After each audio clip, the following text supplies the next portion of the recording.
What's going on, everybody? Welcome in to the Blazers Uprise Postgame Show presented by Sleeper. Today, your Portland Trail Blazers lose to the Miami Heat 136 to 131. And this was an interesting game because you got one player playing great basketball and you got a bunch of guys that struggled. You had a game between the two fastest paced teams in the league. And the final score reflects a 136-131 loss for your Portland Trail Blazers in Miami tonight. Hopefully you guys are all having a great evening. I'm joined, of course, by Eric Brandt. We're going to break it all down for you. We're also going to take your calls, and what we're going to do for the call-in night tonight, we're just going to keep the phone line open the whole time on Discord. If you go on Discord, you'll see a call-in, and we'll take a call periodically throughout the show if you guys want to call in instead of doing it all at once. I think it'll be better this way, so we're going to try that out tonight as well. So we're going to recap this game for 30 minutes, then we'll start seeing if you guys are around to call into the show and get your thoughts on what happened tonight. Eric, what's going on, man? How are you doing? Oh, man, I'm frustrated again with the Blazers. Yeah. I think there's a few different things that I'm frustrated with tonight that I'm looking forward to getting into because I really need to vent about this game. This game kind of pissed me off. There was a bunch of different things in this game that pissed me off. And there was one thing that has me super excited because there's one player that is playing like a fringe superstar, a borderline superstar. And then you got a bunch of other guys that struggled and didn't really play too well. And I guess we're back to the Damian Lillard led Portland Trail Blazers, except we don't have Damian Lillard. We have Deni Avdija, who's trying to put this team on his back, and it wasn't good enough today. It wasn't good enough today. Deni was a plus 24 in this game, and the Blazers lose by 5. Deni played 37 minutes. In the 11 games without Deni Avdija, the Portland Trail Blazers got outscored by 29 points in this game. And that's basically the story of this game for the Blazers. How's that even possible? How do you get outscored by 29 points in 11 minutes? Well, you're playing the fastest-paced team in the league, and when Denny's not on the floor, you struggle to take care of the basketball, and you turn over the basketball a lot because you don't really have anybody that can consistently do stuff off the dribble. Drew Holiday can a little bit, and he was pretty solid in this game, but the offense without Deni in the game doesn't generate enough rim pressure, and they're not the greatest three-point shooting team, and they shot 27% from three today, and you turn over the ball a lot. Shaedon Sharpe had 6 turnovers in this one. Jeremy Grant had 4 turnovers in this one. Drew Holiday had 3 turnovers. Tumani had 3 turnovers. Deni had 3 turnovers, but Denny's doing everything offensively, so that's a good number for Deni. For everybody else, not what you want to see. But yeah, this is the time. This is the game where if the Blazers manage to only get outscored by 20 points in the 11 minutes that Denny's off the floor, they win this game by 4. They win this game by 4. That's just the math behind this game, and it's never, that simple. But this team this season has clearly been much, much better with Deni Avdija on the floor, and the disparity tonight was ridiculous. And it has me feeling like this must be how Nuggets fans feel when Nikola Jokic is off the floor. And they go from a really, really good team to a straight-up bad team. The Blazers today were a really, really good team with Deni Avdija on the floor and were horrific without him. And there's a few players that contributed to how bad things were without Deni Avdija. And this is going to be a really interesting post-game show because there's going to be a lot of critique in this one because everything behind Deni Avdija. Without Deni Avdija, we lose this game by 20-plus points. Without him, we got outscored by 29 points in 11 minutes. So if you extrapolate that out, we probably would have lost by 125, 130. I don't know what the math is. It's something like that. That's the pace at which the Blazers got outscored without Deni Avdija on the floor. Insane stuff, man. Yeah. If you extrapolate out to our starting lineup, the starting lineup actually did well. They played 12 minutes and 53 seconds together. We're a plus 17, a net rating of 52.6, offensive rating 122.6, defensive rating 70. So my problem is why are the starters, who obviously start the first few minutes in the first half and the first few minutes in the second half together, only playing 12 minutes and 53 seconds together in a game where the lineup was the only lineup working and several other players were coming in, and it was obvious whenever those players checked in that they were not going to be positives in this game. Yeah, it didn't really make sense. Like, there's so many different themes to get to with this one. It feels like we're diving in very quick here, but man, there's so many different themes to get to.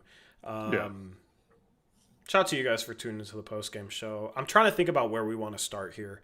Chat, give me your thoughts. We'll read off the top comments, and then we'll get started.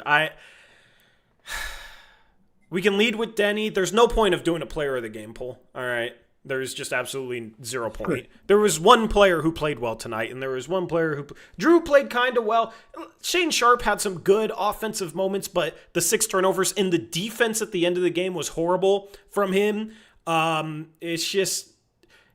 but even he was a plus 15 when he was on the floor. He wasn't going to come back in this game probably until Grant fouled out. Yeah.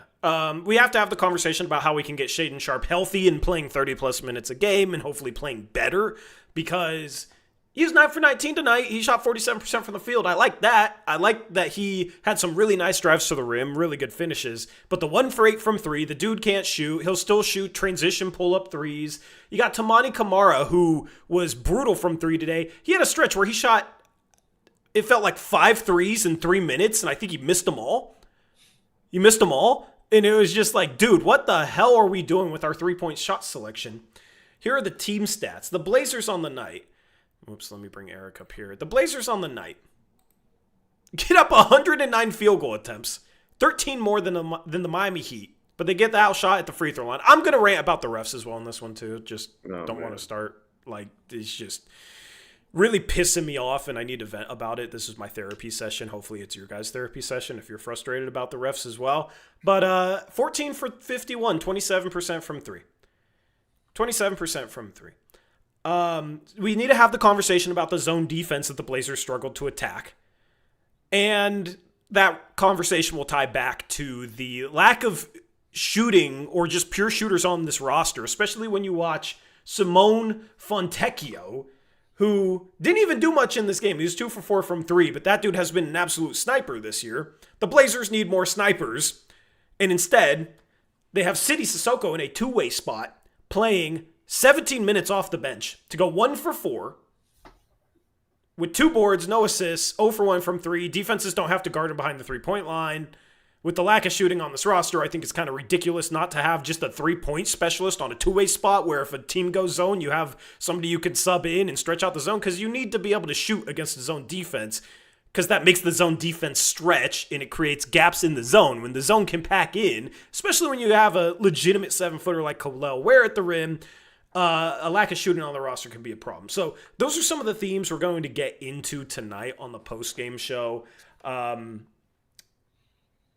We got Elizabeth Allen says Kamara should not be shooting 17 shots regardless of anything anyway.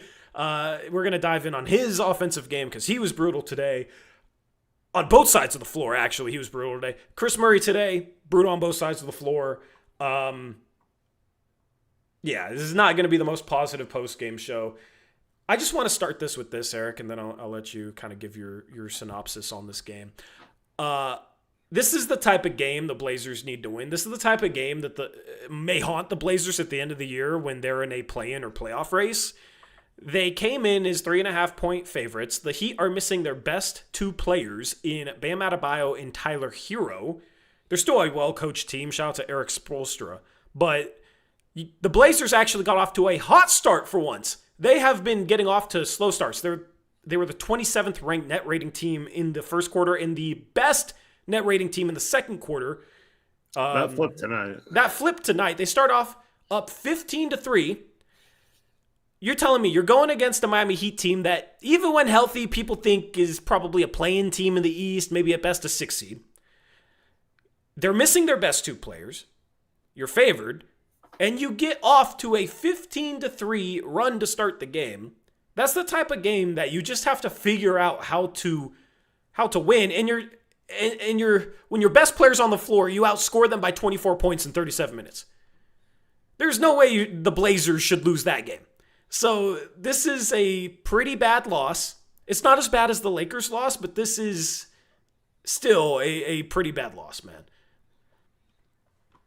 Yeah, I'm struggling with where I want to start as well. This is why I'm mad after the Lakers game last week. I'm mad about this game. I didn't think we played particularly well against the Thunder, and we get crushed. Oh, we beat the undefeated Thunder, blah blah blah. Like, how could you not be excited? Yes, it was cool that we won that game, but we're still sitting here at 5-4. We should be better than that, especially with the injury breaks we've been catching with this schedule. And you look at the overall schedule, it'll say we have the toughest schedule so far, but that isn't including the context of each of those games. And so to me, this game was just a microcosm of a lot of the flaws of this roster. And the two biggest ones for me is the one we've been talking about since we started talking about what we needed to improve on this offseason. And our number one thing we continued to harp on was the need for outside shooting, or some sort of shooter that can space the floor and get teams out of zones or these sort of defensive game plans against us to pack the paint and not allow drives. And the other thing is this whole team, the whole concept of this team is built around this defensive identity. And they've had some good stretches of defense, in my opinion, this year. Like, there's some moments, some times in the clutch against Denver and OKC where they hammered down and played some really tough defense and won some games, made just enough plays to win. But I think the overall theme for me for this season, the defense overall has been disappointing in my mind. And that's something we'll get into why we feel that way, or at least I feel that way. I don't know if you agree with that, but there's no way you should be, even with this fast-paced team you're playing, and you knew this game was going to be up and down and back and forth. I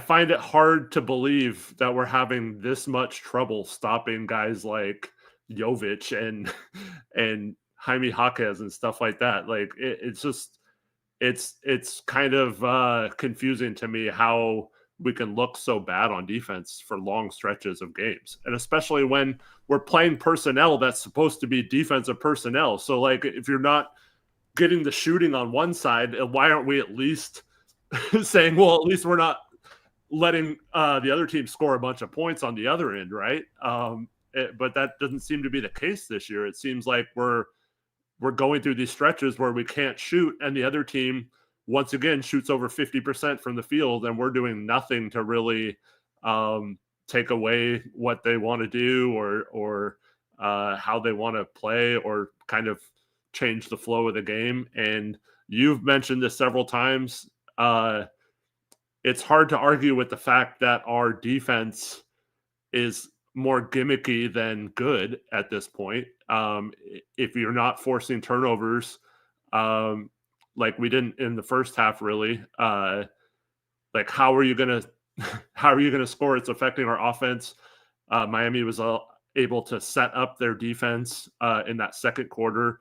That zone defense just absolutely killed us. We had no way of attacking it. And then once we did start putting people in the right spots, it was the wrong people, like Chris Murray getting the ball right in the middle, wide open, and then dribbling around for 15 seconds and then throwing up an air ball. Like, we just, I don't know. And then you watch a team like Miami, who's just like so well coached, and Spoelstra deserves a lot of credit in my mind. I felt like he was one of the bigger reasons Miami won this game. Yeah, so I'm doing a poll. I'm asking chat, what do you guys want us to start with? The thing that's frustrating for me, man, and this is like a good thing, but also it leads into bad things, but it's a good thing, It feels like this team is really close to being really, really good. Like, right. It feels like they're close to being a really good team. Mm-hmm. And there's little flaws and little things that are holding them back from that. And we're going to focus on those, right? Listen, if we had this game 2 years ago, we're probably like, oh man, we went in there, we only lost by 5, and we're throwing a parade because we're 5-4, And it does feel good to be above 500 for the first time since January of 2023. Don't get me wrong, but this team is better with higher expectations this season, and there's just little things that are contributing to this team being a little bit worse than they maybe could be if these things got fixed, right? And every team's going to struggle with stuff, especially early in the year. So it's not even anything abnormal for an NBA team to deal with. But it's still frustrating because it's like, man, if the Blazers could shoot the ball more consistently, they'd probably be 7-2 right now instead of 5-4. And that just goes down to a roster construction issue.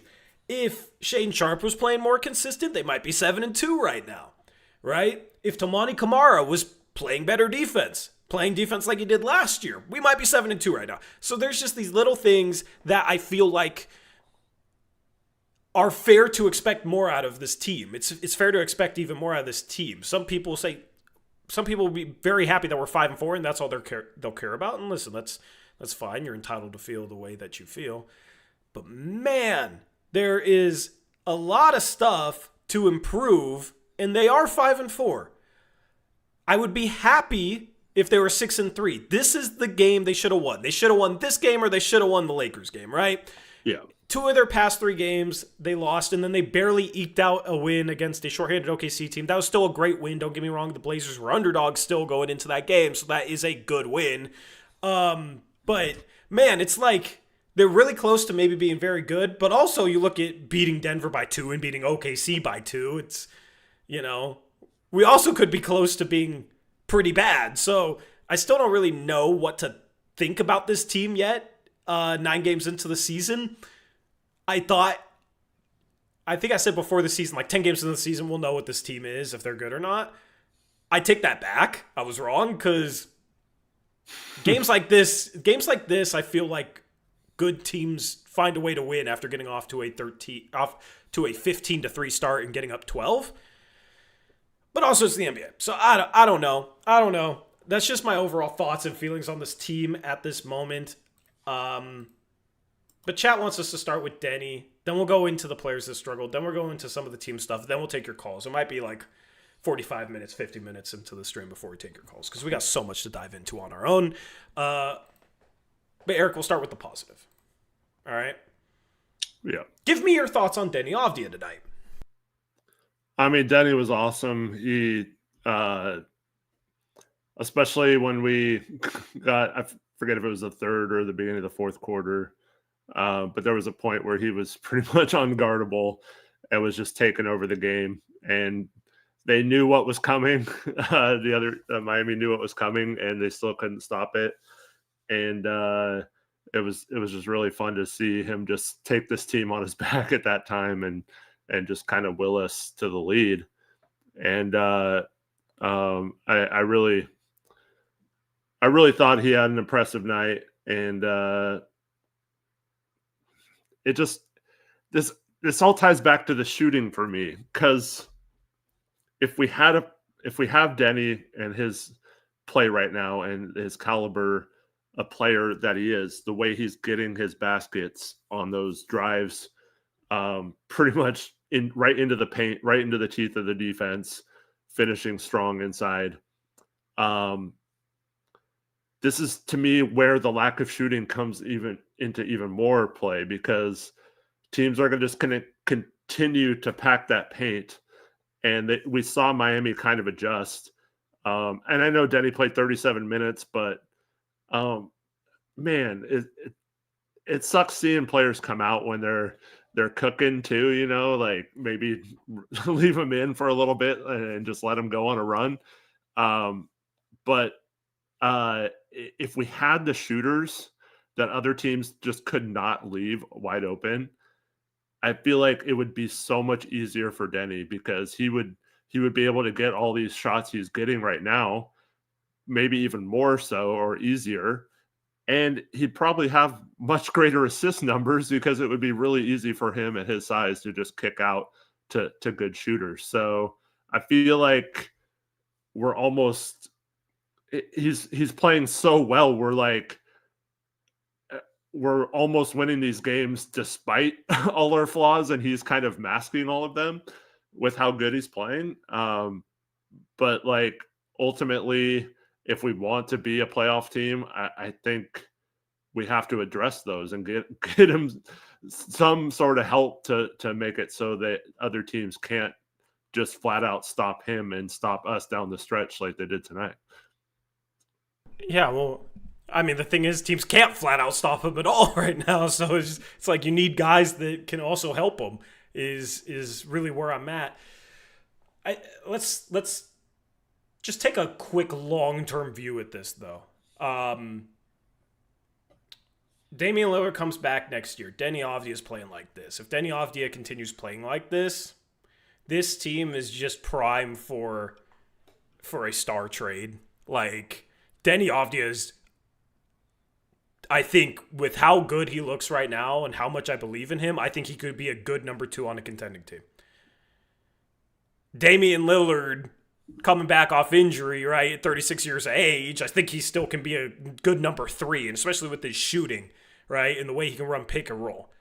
And then the Blazers have a ton of guys that are fine as 4th, 5th options. You know, Sharp's a 4th option. Scoop maybe is a 4th option, right? Grant, still probably going to be on the team. Drew Holiday, right? You have all this depth. And all of a sudden, like, the pecking order falls in line. They're just missing that star. I think Denny's play right now, well, it's not even that they're missing a star. Deni right now is playing like a star. He flat out is playing like a star. He might be playing like a superstar right now because after this game, he's probably averaging, almost 26 points per game, 7 rebounds, and maybe above 5 assists, right? Like 26, 7, and 5. That's insane. He's playing insane basketball. He's playing terrific basketball. I almost want to reframe the conversation like the Blazers don't need a star. Going into next year, they might have 2 stars on their roster depending on how Dame comes back, right? They might have 2 legitimate stars on their roster. Mm-hmm. It's just, do you have that guy that can be the number 1 on a contending team? Maybe then he can be that guy. I'm not going to put anything past him because he's taking off, right? But could you just imagine swinging a trade for a star, like just to add to that, and then you have your big 3, you have all these great defenders, you have these role players, right? And everything falls in line. That's what I was thinking watching this game, watching the pieces around Denny's struggle is like, man, it'd be nice if he had a guy like Dame, a shooter like Dame. You look at the shooting that we have out there, and this team, you know, if you just had another guy a little bit better than that even, you know, if you could make a trade for a star, this team would be freaking amazing.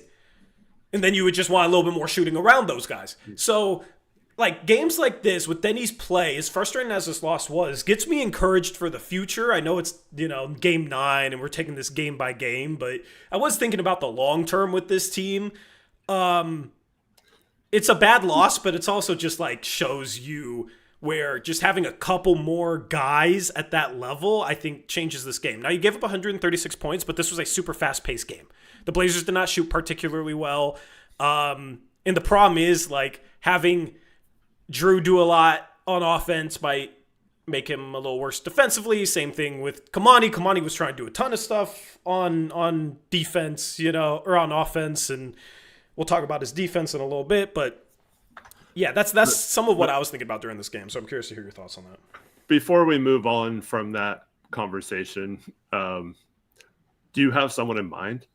Not particularly. I mean, Giannis would be amazing as much as Giannis and Dame didn't really click. I don't know if Giannis is the best fitting player, but just anybody that's I mean, that level. You know, well, not even that level. Just like if there's a top 20 player that becomes available, the Portland Trail Blazers should be very aggressive in terms of trying to go get him. Yeah. Well, a lot of fans are talking about Devin Booker right now. I think that would be the guy. That would be a really good guy. Yeah.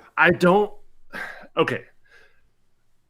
I'm going to preface this by saying if you can get Giannis, freaking get him. Like Yeah. that doesn't matter, right? But I don't think he's the greatest fit with Deni. Like both those guys do, like obviously Giannis does it to a greater extent than Deni does, but like they both put their head down, get baskets, like do that kind of thing, kick out, rebound, all that kind of stuff. So I don't know if those two would be the ideal fit. I think you need someone who can space the floor a little bit, but also be able to create shots and who hasn't like a completely terrible defense. But I think Giannis kicking out to Deni with how Deni shot the 3 ball, it forcing closeouts on Deni and then Deni being able to attack those downhill is a good fit. I think vice versa might be a little rough because Giannis isn't a shooter like Deni is. But yeah, like just any star that becomes available, the Portland Trailblazers should be very aggressive in my opinion, because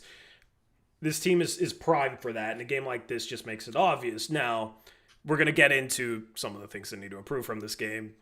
Normally we don't talk trades this early in the year, but this was just such a big thing in my mind watching this game. Like, dude, Deni needs a little bit more help. It's a weird fit with Dame, but someone mentioned to me the other day, if the Cavs flamed out and Darius Garland was available and you didn't have to go up a ton for him. I probably wouldn't, just because you got Dame, and I'm still hopeful with Scoot. So, and Garland's not quite at the level that I'd be hoping for. He's a really good player, but yeah, like, where's the Donovan Mitchell trade? You know, the trade that the Cavs made for Donovan Mitchell. That's the type of trade that the Blazers I think will ultimately need to make, but. I think part of that conversation too is Sharp's struggles at the start of the year. Like, he looks more like volume scorer than anything to me. Than somebody that, I don't know. I'm struggling to see the star upside being realized with him right now. Although he's not 100%, he's been on a minutes restriction, so it's not the best way to gauge his performance right now, but just like the turnovers he's having, the lack of assists, the defense, his effort has been a little bit better, but today he got back cut multiple times in crunch time, kind of falling asleep off the ball. He got back cut on a freaking inbounds pass. How do you get back cut on an inbounds pass, man? On a baseline inbounds. There's a lot of that stuff from Sharp today, but yeah, I see people asking about Larry. No, Larry would, I think, fit really well as a 7-foot shooter on this team, but I don't think he's playing like a star right now, but I think that's early season stuff. I don't think, if you're not comfortable with Deni being the number one on a contending team, I wouldn't be comfortable with Larry. I don't think Larry is better than Deni. So is that good enough? With contract, Denny's got a way better contract. Now it'll change in a couple of years, but he's going to be a max player in a couple of years. But the players have to figure that out in a couple of years. But yeah, Denny's playing great, man. It's just the authority he's driving with, the handle. His handle looks a little better this year, even. He's always been somebody that's like good at like killing the ball and. When he dribbles and drives and he picks up low so it doesn't get stolen, and the little, pickups where he kind of steps across the defender and it's really hard to guard. That stuff's all been very impressive, but he shook a couple guys on crossovers today where it's like, man, this dude's handle looks even sharper right now than it did in previous years. The playmaking off the dribble is phenomenal. And then the finishing, he had some impressive finishes. And he's just relentless right now. He's absolutely relentless, and he looks unguardable. I mean, he had Davion Mitchell on him for stretches this game. He was still getting by Davion Mitchell from the perimeter, right? He's 6'9". He has Davion Mitchell as a great defensive point guard, and Davion Mitchell can't keep him in front of him. So really, really happy with the way Deni's played. If he keeps this up, he better be an all-star, because I think players with the stat line that he has so far this season, 100% of the time are all-stars mid-season. He is legitimately a star. I'm going to start calling him a star unless he, falls off from this. But if this is who Deni Avdija is, man, my goodness, the Blazers struck gold with that trade for him, and he's still only 24 years of age. So he's still getting better. Yeah. Well, I mean, at some point, this is who he is, right? He played this way for a couple months to end last season. Yep. He played this way in Eurobasket this summer. Yep. He's now, I mean, it's only 9 games so far, but I mean, he's showing he's picked up right where he left off, and I think this is closer to who he is. I mean, I don't know if he's like a 25-26 point per game scorer at the end of the season, but there's no reason why he's not going to be in that like 22 to 24 range at worst, in my opinion. I think he is a 25 point per game guy. Because here's why. It's not like he's averaging over 9 games. He's averaging 25 points per game because he's super hot from 3. Right? Like, everything he's doing, I feel like, is something that he can continue to do. Like, none of it's surprising and none of it's like seems streaky. He's 6'9", blazing fast, crafty, creative, strong, has these moves when he drives so he doesn't get stripped by smaller defenders, which a lot of guys his size that drive a lot will struggle with. He finishes at the rim. He knows how to draw. He knows how to get to the free throw line. He can knock down the 3 when it's needed, but he doesn't rely upon that. That's if you didn't know who we were talking about and we were describing that sounds like a star, right? If, Scoot Henderson averaged 25 a game once he's healthy in 9-10 games, but it was like he's shooting 10 threes a game and shooting 50%. It's like, okay, that's probably not going to continue quite at that clip. Everything Deni's doing, I think he's fully capable of doing for a whole season. And I think he's playing with a certain level of confidence, like he is a star. And that's also very encouraging. So I'm at the point where I'm believing that he's a 25 a game guy, 25, 7, and 5, which is absolutely a freaking star. Yeah. It's hard to argue with that with the way he's played for several months now. Yeah. Got to get him some help, man. Got to get him some help. So, anything else you want to say on Deni before we get into the rest of the team? No, I mean, it was tough with that take foul in the fourth quarter and then fouling the 3-point shooter. And then he had an offensive foul in that stretch too. It was a tough sequence, but I hate the offensive foul calls where it's like you have a defender like leaning over you with their chin like in your space and you're just going up for a normal shot. Yeah. It's a basketball play. Like, you're not extending the elbow. I don't get that. Well, let's transition that into the officiating then, because like you guys know, I don't usually, when the officiating comes up, I say like I'm not gonna blame officials or whatever. But that non-call on the Donovan Clingan dive where he just gets knocked to the floor in the same fashion that City Sudoku did to, I forgot who it was on the other end. I think it was Jaquez. Yeah. That was a foul. And then Clingan comes down the court and has 2 hands up in the air, isn't fouling Jaquez at all. The only contact occurs with Jaquez hooking his arms in the air with his off arm. And then Clingan gets called for an and one foul. And I thought that was a huge sequence in this game. And it was very frustrating to me just to miss that blatantly obvious call.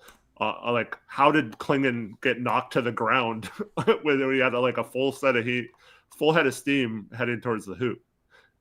Yeah. Refs hate Donovan Clingan, and I don't know why, dude. Okay. Tori, breathe. Okay, I gotta breathe before I start yelling into my mic.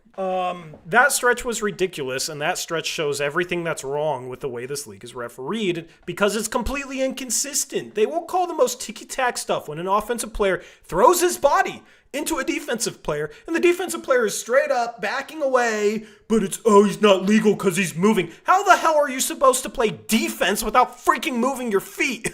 Especially with all the space this current NBA has, with all the shooting and all these players that are offensively talented. You gotta give the defender more leeway. So, like, I hate how strict the rule book is on that. I'm not saying bring back hand checking or anything like that. But my goodness, you gotta let the defender be able to move with the offensive player. And if the offensive player is initiating all the contact, stop rewarding him. Stop like that one on Kamara. Him. Yeah, like, there's a play it was the same thing with, like, Chris Murray playing defense, going straight up, like, back and away from the guy. The guy just kind of throws himself into Chris Murray. Yeah, and how are you supposed to defend that crap, man? But then when we got a big man running across the paint, there's 3 defenders around him, he catches the ball high, and like 3 guys run into him, and he gets folded like a lawn chair, tripped, ran into, folded like a lawn chair, to not call a defensive foul on that play. And then on the other end, he's a rim protector. He's going straight up, and the offensive player is just throwing his arm into his arms and going up with the lip. And you're rewarding the offense for that, and you're calling a foul on the defense. It's pathetic, Eric. This league has such an officiating problem, and I think some of it's due to the rule book, and I think some of it's due to the refs that don't know how to call crap consistently, and it seems extra bad this year. I don't know if it's because I'm more invested in wins and losses this year with the expectation this team has on all the close games. I think that might be part of why I'm getting more frustrated than I have in years. But the lack of consistency in the way they reward BS offense is ridiculous. And listen, there's some calls that Deni gets that, you know, if I was on the other fan of the other team, would probably be like, what is the defensive player supposed to do there, man? The offensive player is creating all the contact. So it's not just whoever the Blazers are playing against. I just think in general, it's inconsistent because I see the Blazers, if it's not Deni Avdija, drive into guys and not get called. I see Donovan Clingan running across the lane and get trucked, tackled essentially, and they don't call crap. And then you can't go straight up. Clingan gets punished on so many plays where I think he's clean around the rim, protecting the rim, and he gets punished just because he's a big man and just because the offensive player is throwing himself into him. And it's BS. And you can tell Donovan Clingan doesn't really know how to protect the rim right now without fouling, because even when he does what's correct and what's textbook, it doesn't freaking matter. And this is why you can tell Donovan Clingan is getting very, very, very frustrated, which I would be pissed. I'd probably get ejected if I got ran over like he did on the offensive end, and then on defense, I'm not even allowed to put my arms in the air because somebody's off arm might run into him and it's a foul on me. How the hell is he supposed to play defense? So I feel for him because he's a great rim protector, great instincts, and you could tell at times his rookie year, like, he was just playing off of instinct and feel, protecting the rim. And right now, I feel like he's overthinking everything because trying to foul, yeah. Which he can't even do what's textbook correct without fouling because this league is officiated like a complete freaking joke.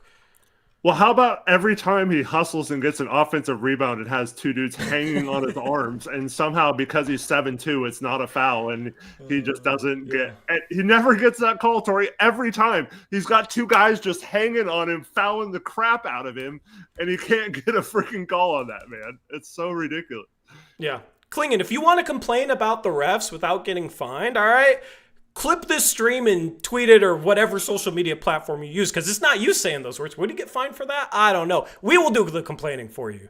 The NBA can't fine us, you know, but yeah, it's ridiculous, man. I hate it. I hate the way this league's ref. I'm tired of watching so many games and getting pissed off at the way it's reffed, and it's like, I'd get mad at calls, but there's been so many instances this year where I'm watching games and I'm just like, what the hell is the NBA's problem with officiating? Like, this is a joke. Beyond just, as a fan, you're always going to get mad when refs miss calls against your team. There's something extra there for me this year where I'm like, dude, this is a complete joke with the officiating. Like, it has started to kind of ruin games for me, you know, and it did it like today. Just some of those calls on a stretch, especially with the way Clingan is refereed, just pisses me off to a new level, man.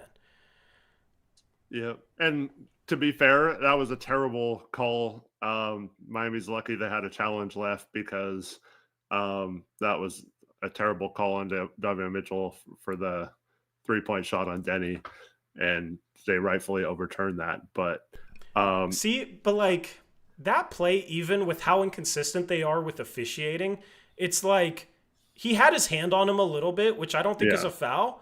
But they'll call that foul half the time and then let it go the other half of the time. So what actually is the line?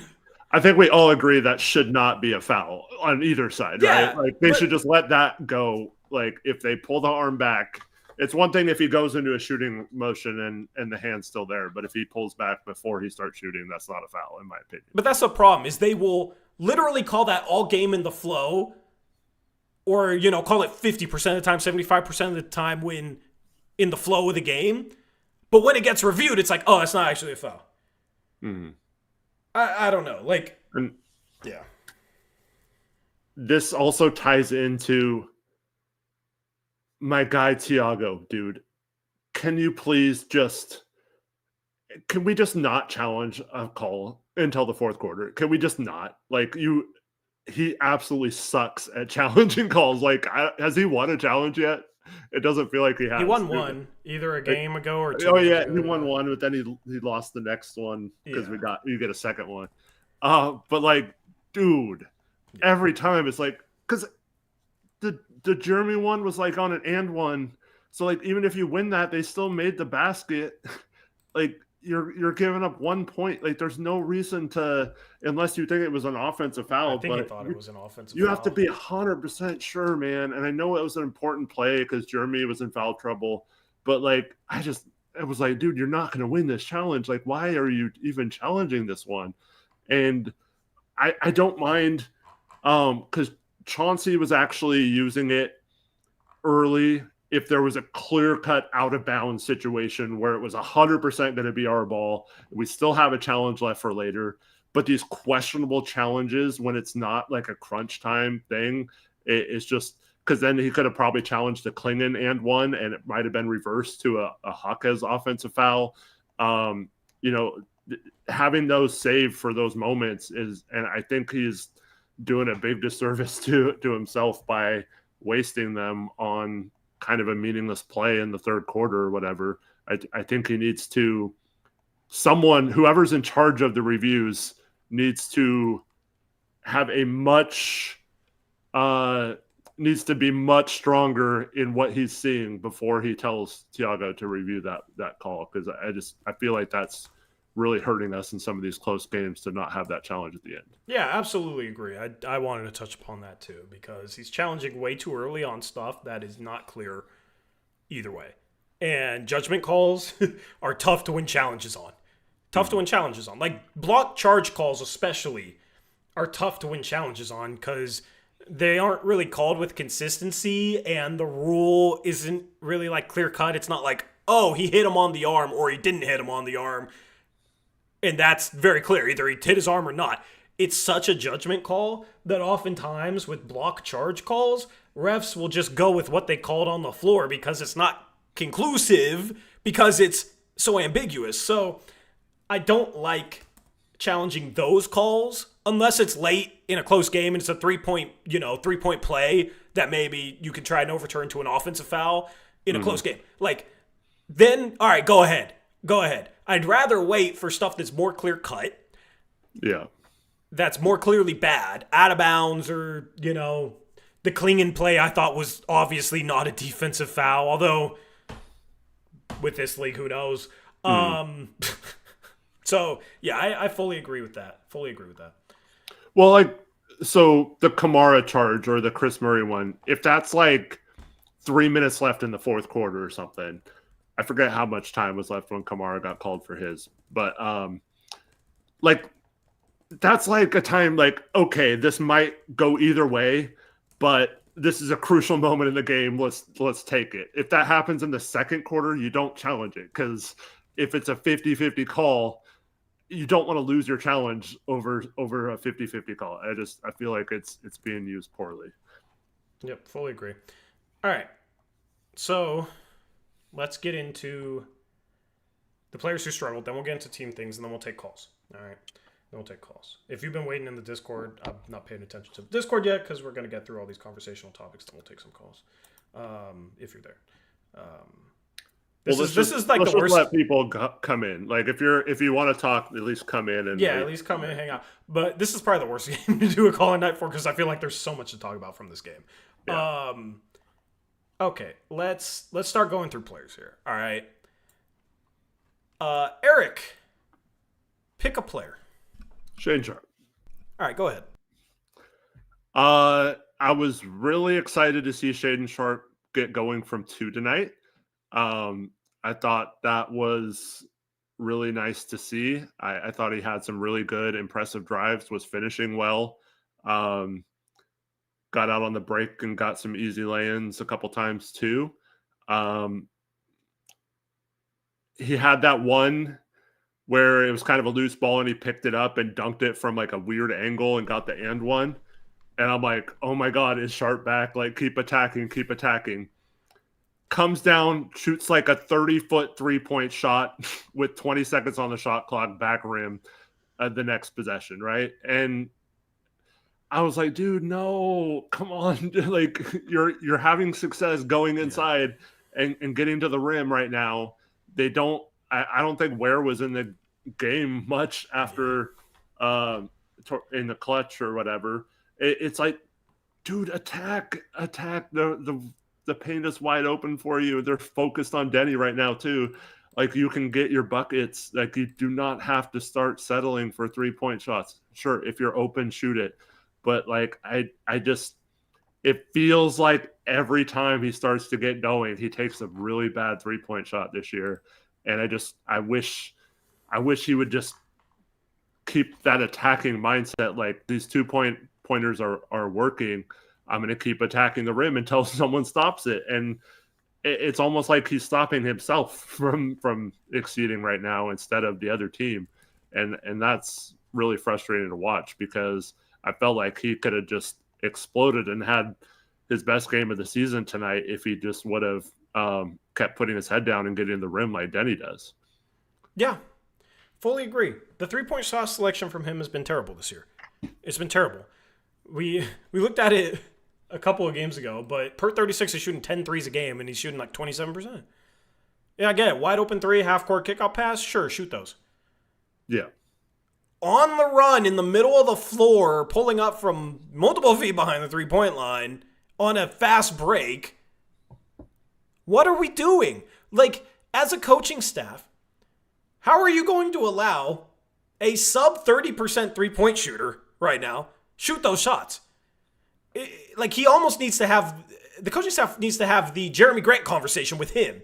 Instead of talking about mid-ranges with Jeremy Grant, which worked, by the way, shout out Grant. The threes, some of the threes he shoots are just terrible shots, and he just he's had a lot of stretches this year where the Blazers will have a little bit of momentum, and then he'll shoot a bad 3, brick it, and then he'll turn over the ball. And those are momentum killers because those get the team going the other way. Right? Transition 3s especially, where like the court's kind of jumbled because you're running in transition. And then when you miss that 3, a lot of times it'll bounce out, far away from the rim. And the other team can grab it on the run going the other way. And it creates transition opportunities. Turnovers create transition opportunities for the other team. The last thing you want to do when you're on a run, when you have momentum, and when you're playing well is give the other team good transition opportunities off of your own bad offense. That's how you completely kill momentum. And there's been far too many stretches with Shaden Sharp this year where he will completely kill momentum because he'll shoot a bad 3 and he'll have a turnover. And it's very frustrating. And he had a stretch like that in this game. He was playing well. He's attacking the rim, doing all the good things that you just said.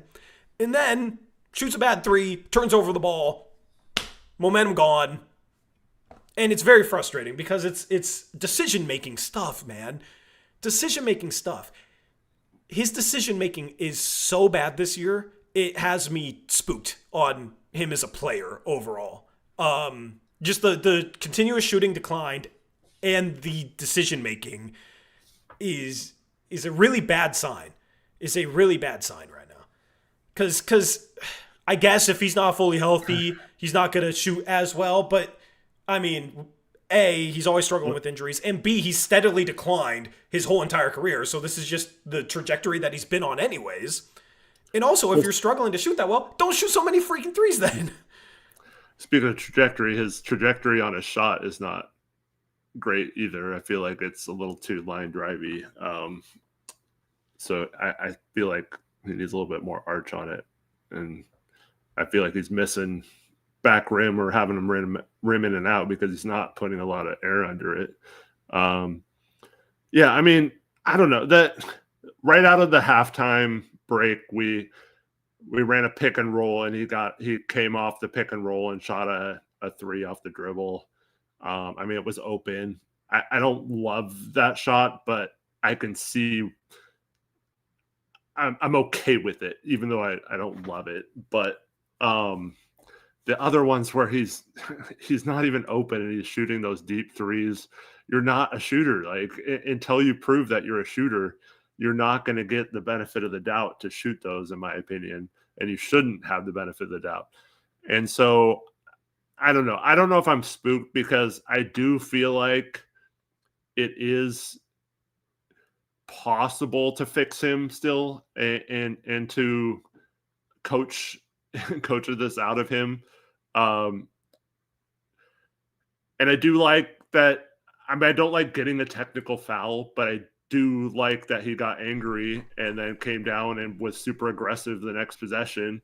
So like, to me, it's like, I want a coach to show him like, look what happens when you play with emotion. Like start having that edge to your game. Like get a little chip on your shoulder or whatever. If the refs aren't calling stuff and you're getting mad, like use that to your advantage to kind of, get your mindset going right. And, but man, yeah, it's just like you said, there's such momentum killers when it feels like we're about to go on a big run. And I'd like to go back and watch. I didn't ever see a replay of the one where he was bringing the ball down the court and someone came up behind him and knocked the ball, and he knocked him to the floor. I don't know if it should have been a foul or not. He certainly thought it should have been a foul, but I never saw a replay on it. But he's sitting there on the floor, and they're getting a wide open 2 points because he can't dribble the ball up the court. So, yeah. I don't know. Tell me if you agree with this. Okay. Tell me if you agree with this. If you are a 6'5" wing, if you're ever going to become a star, you either need to have very good playmaking and decision-making feel, or you need to be a good shooter that can make tough shots.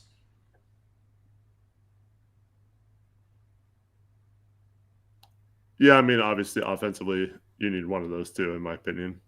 He is struggling so bad with both, man. And I don't feel like it's better than it was 2 years ago.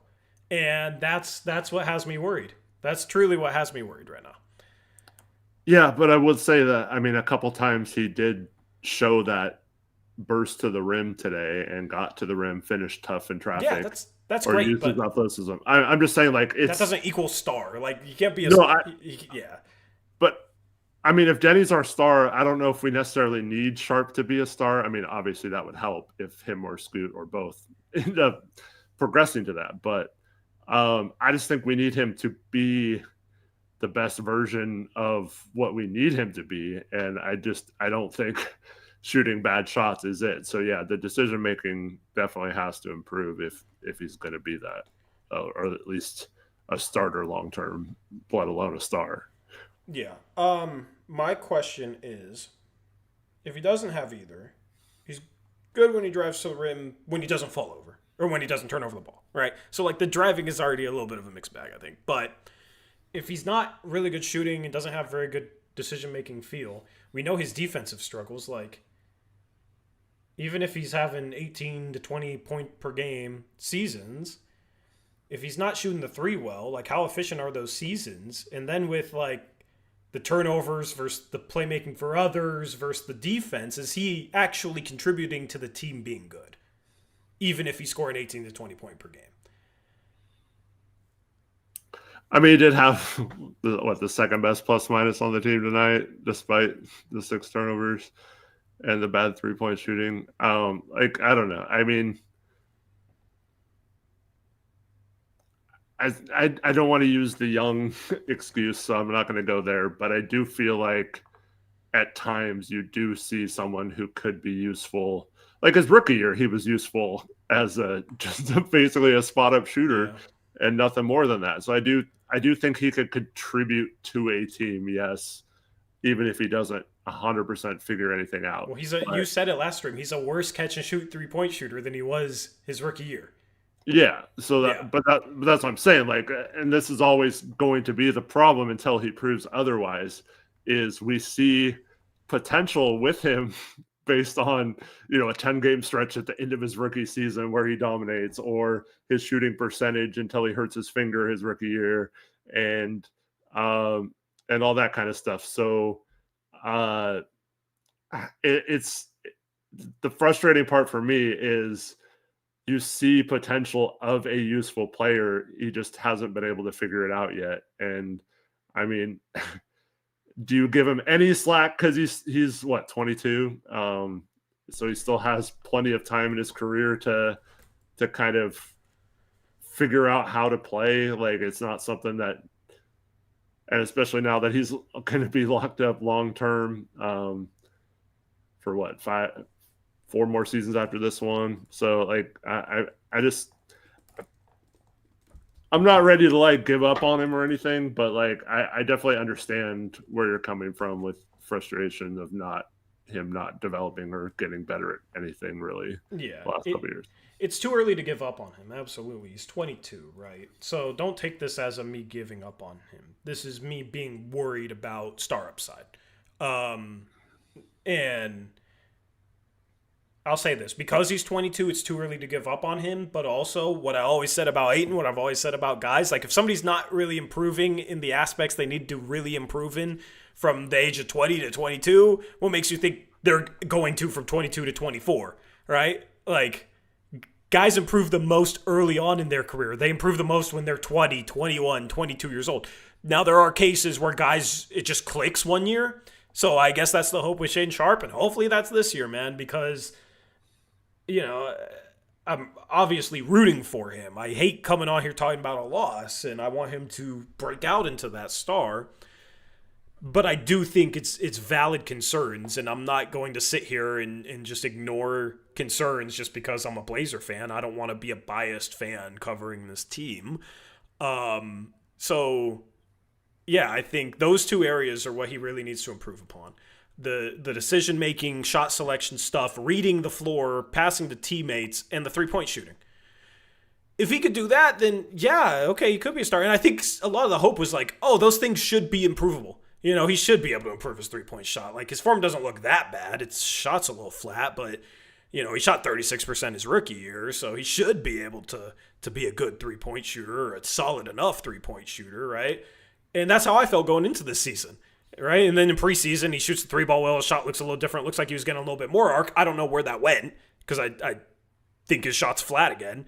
Could be the calf injury, to be fair. I don't know why he keeps getting on the injury report. He started the year shooting terribly, so this regular season. So, yeah, listen, if you want to chalk it up to the calf, sure. It's just there's a very clear downward trajectory his whole career. So that's just the issue. Marv says, don't shut down his 3-point shooting this year. This is the year for us to find out who he is. Let him fly, Shea. We've already found out he's not a good 3-point shooter. I don't. So there's a difference between saying don't take threes, which is not what we're saying at all. Like, take threes within the flow of the offense. Take threes. Like I said, if you're coming off a screen in the pick and roll and you're wide open, you can shoot that shot if it's there and you feel comfortable. It's just the 2 or 3 bad ones he's taken every game. Just eliminate those, and instead put your head down and get back to the basket like you were doing multiple times, and it was looking pretty easily and smooth. Just continue doing that. That's all we're absolutely talking about. Like per 36 minutes, he's shooting 10 threes, okay? That's a higher rate than Anthony Simons shot his past couple years in Portland, and he shot a ton of threes. We all know Ant shot a ton of threes. Shaedon's shooting an even higher rate despite how much he's struggling. So he needs to dial it back a bit. Like I said, open catch and shoot threes in the half court, he should be shooting all of them. that corner three he had at the end of the game that then got swung multiple times, he should have shot that three. That's the type of three he should be taking, right? Especially with the clock running out and if he runs pick and roll and he's dribbling off the screen to the 3-point line where he's not multiple feet behind and dribbling to the 3-point line and the defender goes under and he just has a clean, completely wide open pull-up three, he should be shooting that three. It's the contested deep threes. It's the transition threes where he's sprinting into these threes and there's kind of people running back on defense all around him. It's those types of looks. It seems like he has path to the rim on those too. Like the defense isn't even set. That's the problem. He absolutely does. He should be attacking downhill. Yeah, right. Yeah. That's where I'm getting frustrated. Yeah, those are the threes that he has to cut out. But to move on this conversation, another guy that I thought tonight should have maybe dialed back the 3-point shooting was Toumani Camara. Yeah, but did you see the time he drove? I forgot what site posted this on Twitter, but they said this might be the worst ISO. Toumani jab steps like 5 times, doesn't get any separation, and then drives and gets blocked. That was rough. So I've been disappointed in the 2 guys we extended, man. I don't know if those extensions have to do anything. Maybe we should have let them play on a contract year. Because we'll talk about Toumani's defense in a second. But the offense today, I hate to say this because I love Toumani, man, but the offense was brutal. Why is he shooting 13 threes today? Why is he shooting 13 threes today? There was a stretch.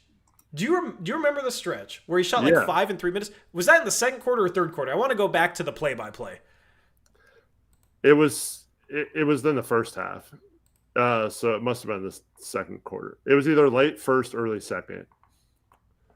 You know what I can search for? Yeah, Control F. Toumani Camara misses. All right. Okay, here you go. Here you go, Eric. Okay, it was 4, not 5. But there's a stretch. A stretch of 1 minute and 16 seconds where he missed 4 threes. 10:06, Toumani Camara misses 26-foot 3-point jumper. 9:34, this is in the second quarter. 9:34, Toumani Camara misses 25-foot 3-point step-back jumper. 9:26, 8 seconds later, Toumani Camara misses 26-foot 3-point jumper. 8:50, Toumani Camara misses 23-foot 3-point jumper. Then he made one, right? And then he made one a minute after that. You know what's funny? Is right after that 4th miss, Stephen Vaughn texted me like, Kamara's brutal on offense tonight. And then I read that text, and then I looked up. I'm like, oh my God, he's shooting another one, and he hit it. I was like, good jinx, Stephen. Good jinx to Stephen, because he jinxed him into making a 3. But, yeah. I mean, it's one thing to keep your confidence in your shot even when you're missing. But when you are bricking everything, don't keep shooting over and over and over again. You know what I mean? Like, it's not like those were such wide open looks that he has to shoot them. Like, some of them, there was a defender, wasn't necessarily the most heavily contested shot, but it was somewhat contested. And it's just like, dude, move the ball. Move the ball. I hated that stretch from him because that's not Toumani. That's not Toumani taking 4 threes in 1 minute and 16 seconds and missing all of them. That's crazy. Like, I understand if he makes one, then misses one, or he misses his first, makes his second, then misses 2 more. Okay, that's one thing. But 4 in a row in that short of span was weird. It was weird to see.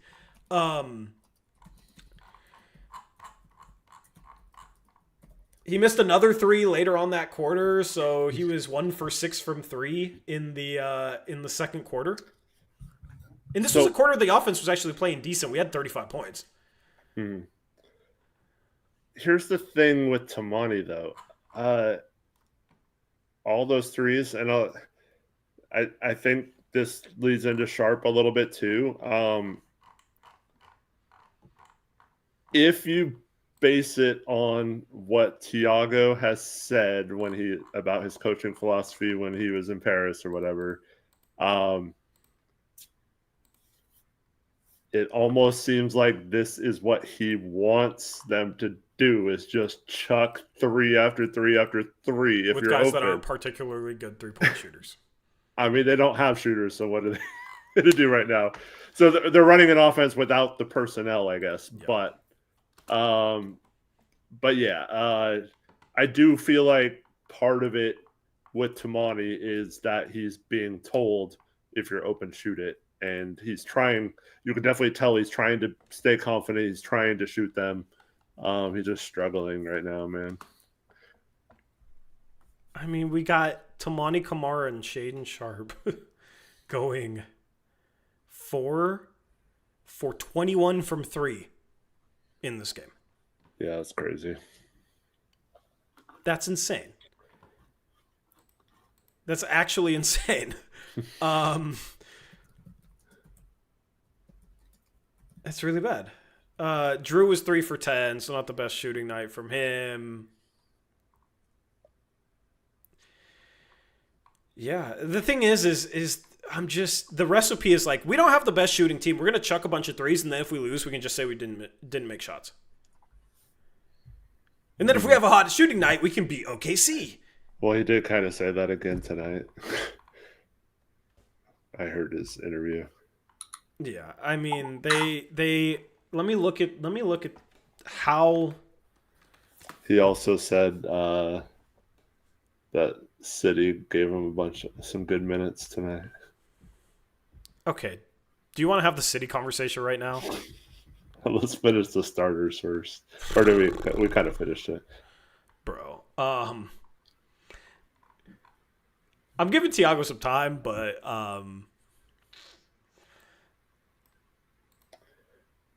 yeah, I don't know. I'm giving him some time, but I'm a little worried about a couple things. We'll get into it. I have a question, though. Go ahead. Okay.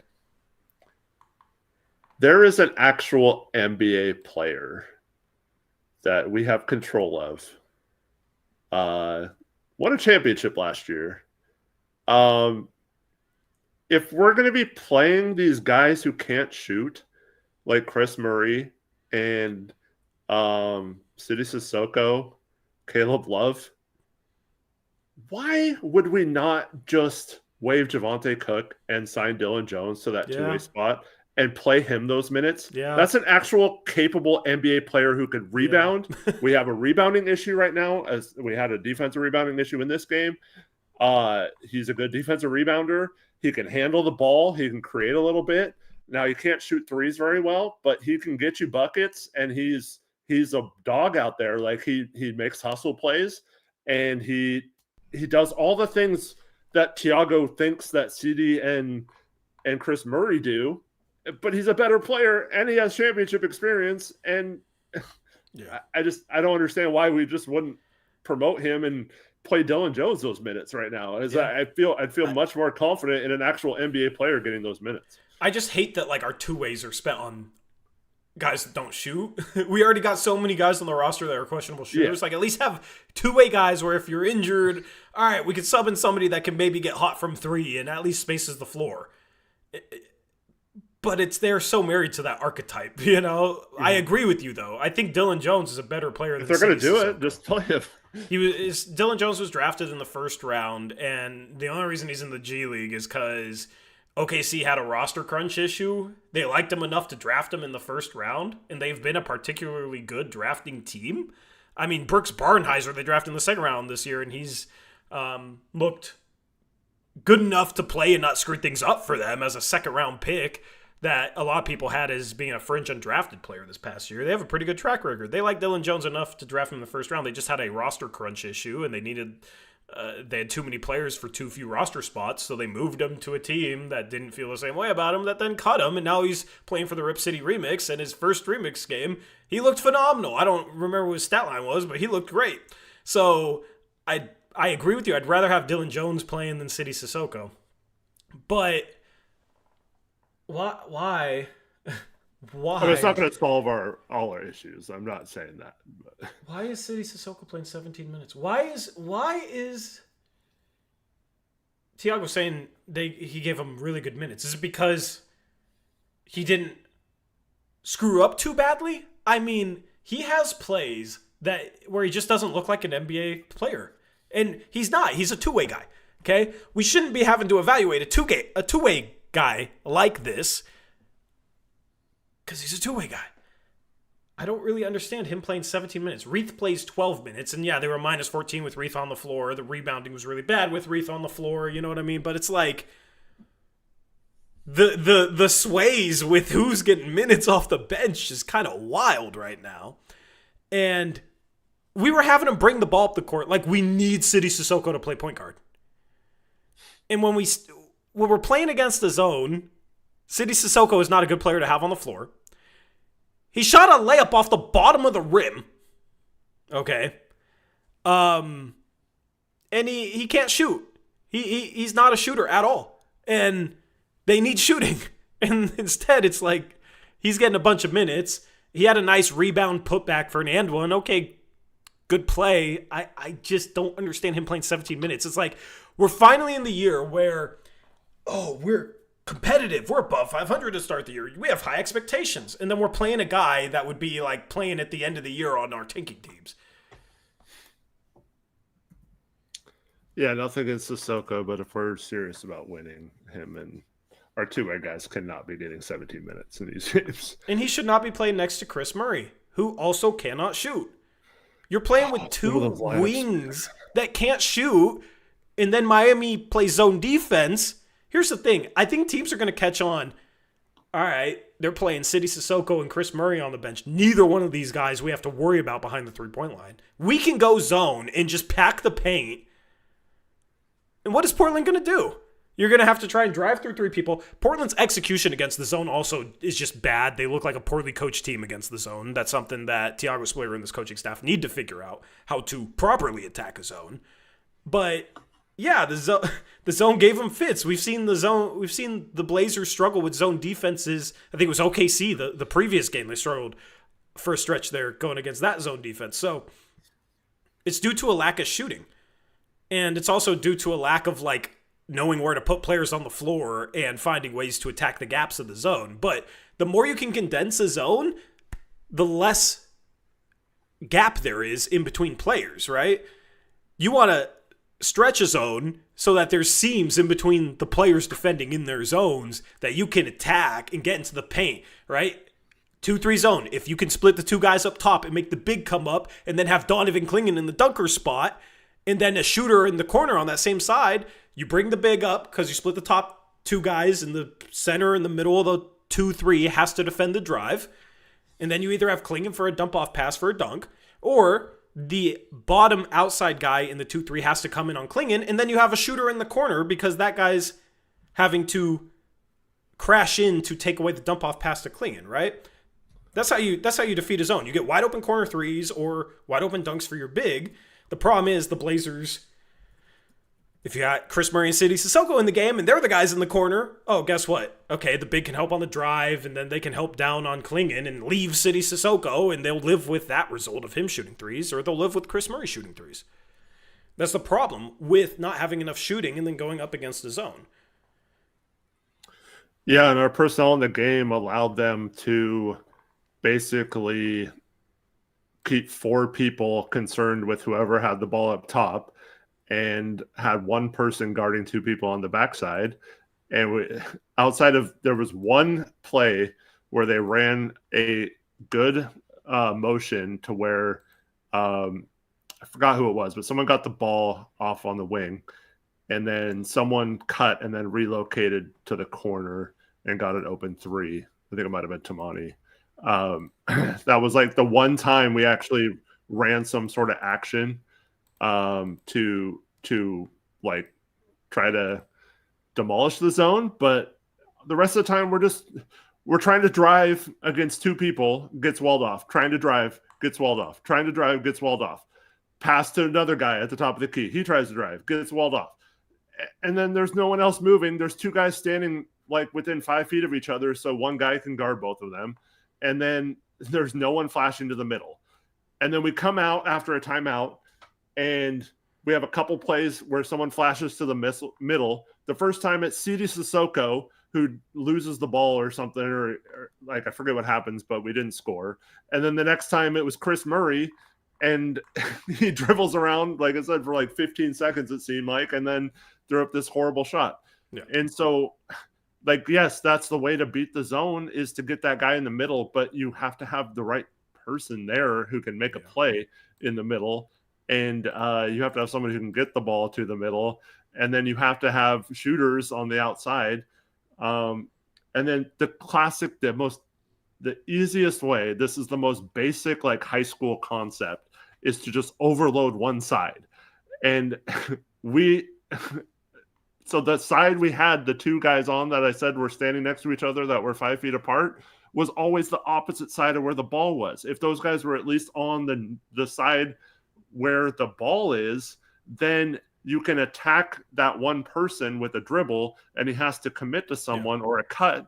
And then you have either one of the two people wide open in the corner because the other guy on the zone is on the opposite side of the court on defense, so he can't come all the way across the paint and get out to a shooter. And so we had the wrong side overloaded. And so that was frustrating to watch for me, is just like seeing this game where Miami's defense was so good. And then we tried to run a zone against them to slow them down. And people weren't getting, like, two people would run to the wrong spot on our zone and then leave the complete opposite side wide open, and they just swing past to a wide open shot or a wide open drive because, like, we couldn't even get our base defense set up in time before they got the ball down the court. Yep. All right. There is a player. Since somebody in chat requested this, I won't say the name because I think some people are getting a little tired of this, but this will haunt me forever, so I'm also tired of it. There is a player who last night, in a game that he played on a different team, had, let's see here, 21 points. He was 7 for 10 from the field. He had 9 boards, 4 assists. He's also a good defender. And he was 7 for 10. Yeah, in 28 minutes, 21 points, 7 for 10 from the field, 3 for 5 from 3. And his shooting would be amazing on the wing right now. Amazing to deal with the zone right now. He's currently shooting 44% from 3. He's a guy with the size to play the 3, even play small ball 4, so fits into the small ball stuff Portland loves to do. And is currently averaging 15 points per game, 6 boards, 3 assists. And I was screaming that he was an absolutely perfect fit, and we could have had him. Yeah. But then. Yeah. Well, yeah. And if you're confused, the name is Cedric freaking Coward. And my goodness, the people that have an issue with me talking about it are the same people that had an issue with me being frustrated that we didn't draft him. Well, they're the same people trying to say, well, Jaime Jaquez was good his rookie year, then sucked his sophomore year, so maybe he's Jaime Jaquez. Well, Jaime Jaquez this year is averaging like 17, 7, and 5 or something like that. And tonight had 14, 12, and 7 against the Blazers. Listen, I'd take a Jaime Jaquez right now, man. But, yeah, so I don't know. As long as this guy isn't maybe as perfect of a fit, but as long as we get Avdija, man. You see Avdija, his first game, 33 points against Providence. I told you he's cold. Side note, every single freshman that was like hyped is having monster games out the jump. It's like, it's crazy insane. How many freshmen are. And we're gonna sneak into the playoffs or be a playing team and not get a very high pick. But this draft is insane, man. This draft's insane. But Avdija is a lottery talent. He's a lottery talent. If anybody knows who I'm talking about. We talked draft prospects a lot all year, but he was not even on draft boards, and I found him, and I was like, this is my super deep sleeper for last year's draft, and then he withdrew to go to college, which was a smart decision, right? And I was sitting there saying, like, this dude's a first-round talent, even though a lot of places had him, like, fringe undrafted before he withdrew, like, very end of the second or undrafted. And I was like, this dude's a first-round talent. This dude's good. I really liked him. He then goes to Virginia Tech, and yesterday he had, I think, like 33, 9, and 4 or something like that. And he's a 6'9" guy that shooting sidestep mid-ranges and handling the ball like a point guard. And yeah, Neoklis Avdija. He's from Greece. Pay attention to that name. He's going to be really good. I think he's going to be a lottery pick. We'll see. But that's my guy this year already. A techno skill. If you go back to the beginning of the show, you'll find out why that is. Because, yeah, whatever. Anyway, let's talk anyway, about. I do want to say something about the coward thing. Yeah. So Benjamin says they think we make this up out of hindsight or whatever. Yeah. But those are also the same people who, like, why were you guys so upset when we drafted Young? Right? Like, because we both wanted Coward, and we were right there. We could have taken him. We both wanted him. Like, that was the top guy left on both of our boards at the time. We both thought he was a perfect fit for the Blazers and what they needed and all that kind of stuff. And so, no, it's not hindsight. And Young could still turn into a great player, but when you're trying to take that step and win now, and you drafted a player who can't even play minutes over Sidi Sissoko and Chris Murray when you had the 11th pick in the draft, I mean, I'm sorry, but that has to be questioned, and that is going to be a theme that has to be brought up. Yeah. Yeah. As far as draft stuff goes, if you're new to the channel, we watch so much film on every prospect that gets drafted. Every prospect. We've done it for years, okay? We've had this channel for 6 years, okay? Like, we are draft nerds. We started with a draft show. Yeah. Yeah, exactly. That was our first live stream, was a draft live stream. And that draft, I had some bad calls in. And listen, no scouting department in the NBA or no YouTube channels that scout prospects for fun, right? They're not going to hit 100% of the time. I will confidently put my track record up the past 6 years against anything. In terms of the guys that I've liked above consensus panning out and being steals. And I'm not going to sit here and name names, and there's certainly guys that I've also missed on, but every front office misses on some picks, you know? The Thunder drafted Ousmane Dieng at 11. That's a guy I really liked. That's a guy they really liked. They drafted him, and then Jalen Williams back-to-back. You know, if they only had one pick, who knows who they'd take. I think they would have taken Jalen Williams. But that was a guy I really liked. He hasn't panned out. Boston Reeves was a guy I loved, and he was undrafted, and I loved him, and I said he's a first-round talent. Well, I named one I got wrong and named one I got right. All right, I'll keep the balance. I will say I will put my track record up against literally anything. Yeah. So the thing is when we have a chance to get those types of guys, that we pass on them, and then I end up being right. It haunts me. It haunts me, and it's still early for Coward, but it's just so obvious how good he is already. Like, it's obvious it's not fluky. All the different things he's doing in the shooting, and yeah, his interviews sold me too. And there's been a couple prospects the two prospects whose interviews sold me the most on them becoming really, really good: Tyrese Halliburton and Cedric Coward. No two player, like, nobody's sold me more in interviews on top of the tape as those two guys. And I was sitting there at 10 when the Suns drafted Jalen Smith, begging for them because they needed a point guard to take Tyrese Halliburton, and they passed on him. And I thought it was the dumbest thing ever. Yeah, we both were. Yep. So if I was a Suns fan, that would haunt me too. Because look how bad the Pacers are. I know they've been injured with other guys and don't have Miles Turner, but man, what if the Kings did draft him and then traded him? Yeah, that was stupid. But that was really stupid. But yeah, so the Cedric Coward thing's gonna haunt me. And if you understand, if I'm frustrated about a prospect, it's not, nothing against them, and it's also not like I'm just frustrated for the hell of it. I have genuine opinions on all these players. So anyway, it'll haunt me for a while. Young better be the next Jokic, like everybody says.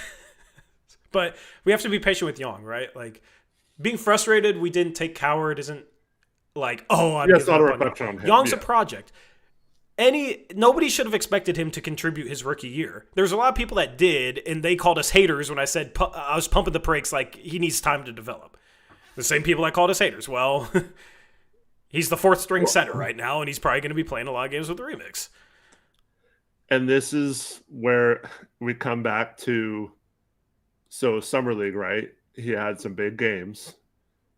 But we both sat on this show and we're real with you guys and said he's not good enough defensively or rebounding to play in the NBA right now. Yep. And we got so much crap. You guys are negative about everything, right? We still have people in here right now. You guys, every time I tune in, you're always negative, blah, blah, blah, blah, blah. But this is what we do. We talk about what's going to happen and why it's going to happen. We're not just going to be like, oh, this guy's the next Jokic. Let's all get hyped. Yeah. Like, we're not just going to sit here and tell you that. We're going to tell you why we don't think he's going to contribute this year.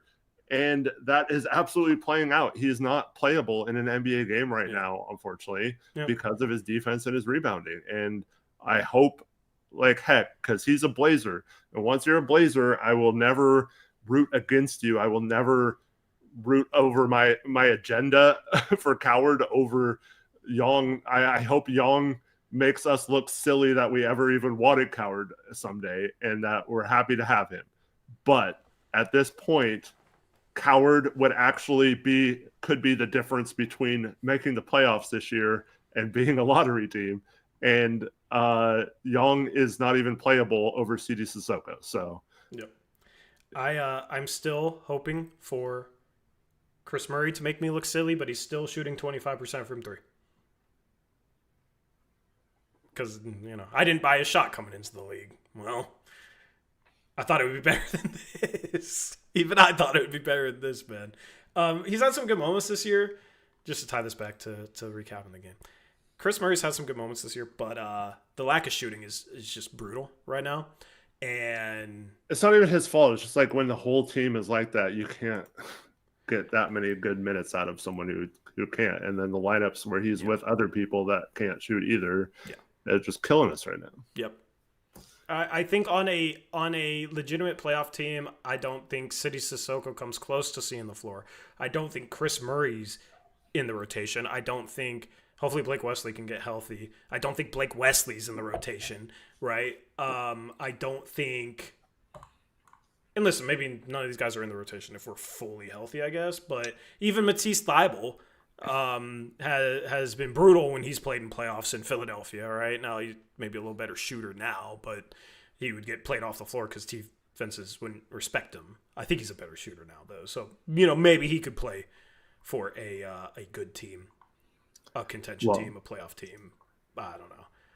Side note, Sissoko's not eligible to play the playoffs. On a two-way, true. Yeah, but it's just like he's a two-way player, obviously. He's just a two-way player. So, of course, what I'm saying is obvious. But it's just kind of the nature of things. I don't think Duop Reed's seeing the floor. This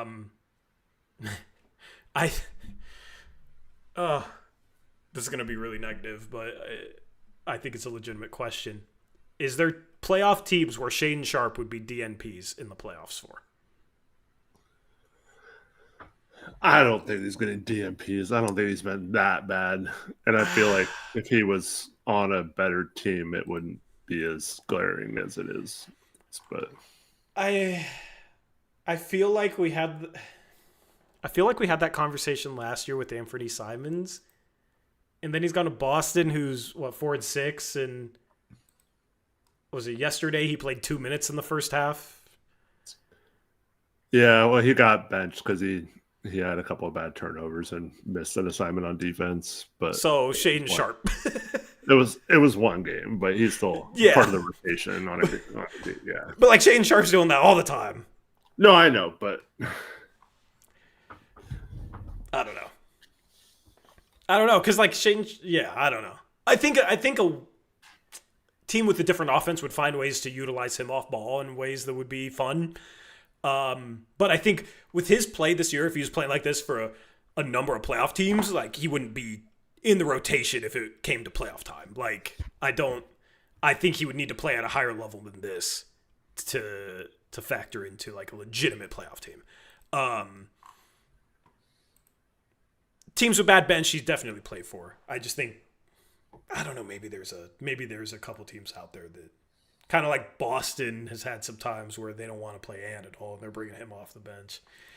Might be the same way with Sharpe. Here, we had that conversation already, but I just hope Sharpe doesn't end up falling into that archetype of slightly inefficient volume scorer that doesn't really do anything else.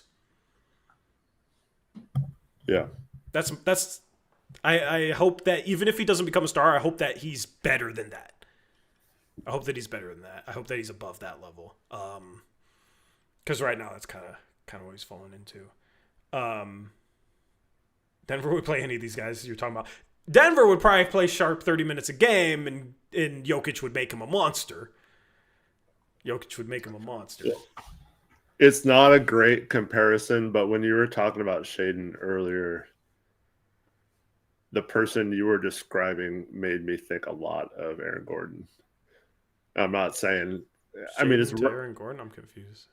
It's rare that a player becomes this good, like this late in his career as Aaron Gordon has become. But in Orlando, he was regressing. It looked like he never practiced basketball. As like he was the same as when he came in. Hyper athlete. Or even worse. Yeah, very good athlete. Didn't know how to use his athleticism in a game to function at all. And then goes to Denver and just becomes this monster role player. And now has parlayed that into actually being – like he's played like a star at times so far this season, and at points in the playoffs last year before he got hurt. And so, I mean, it's an extreme example, but that is a guy who showed absolutely no progression, and his whole game was just based on him being a superior athlete. And then he turned into this like almost. I mean, he might be an all-star if he continues to play the way he's playing. Yeah. He's a workaholic, though.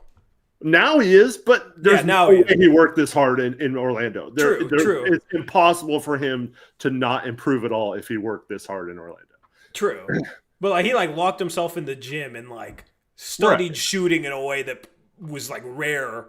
But what clicked for him 2 off seasons ago into a different team situation. He got traded to a different team with, a contender that got him to buy into a different role.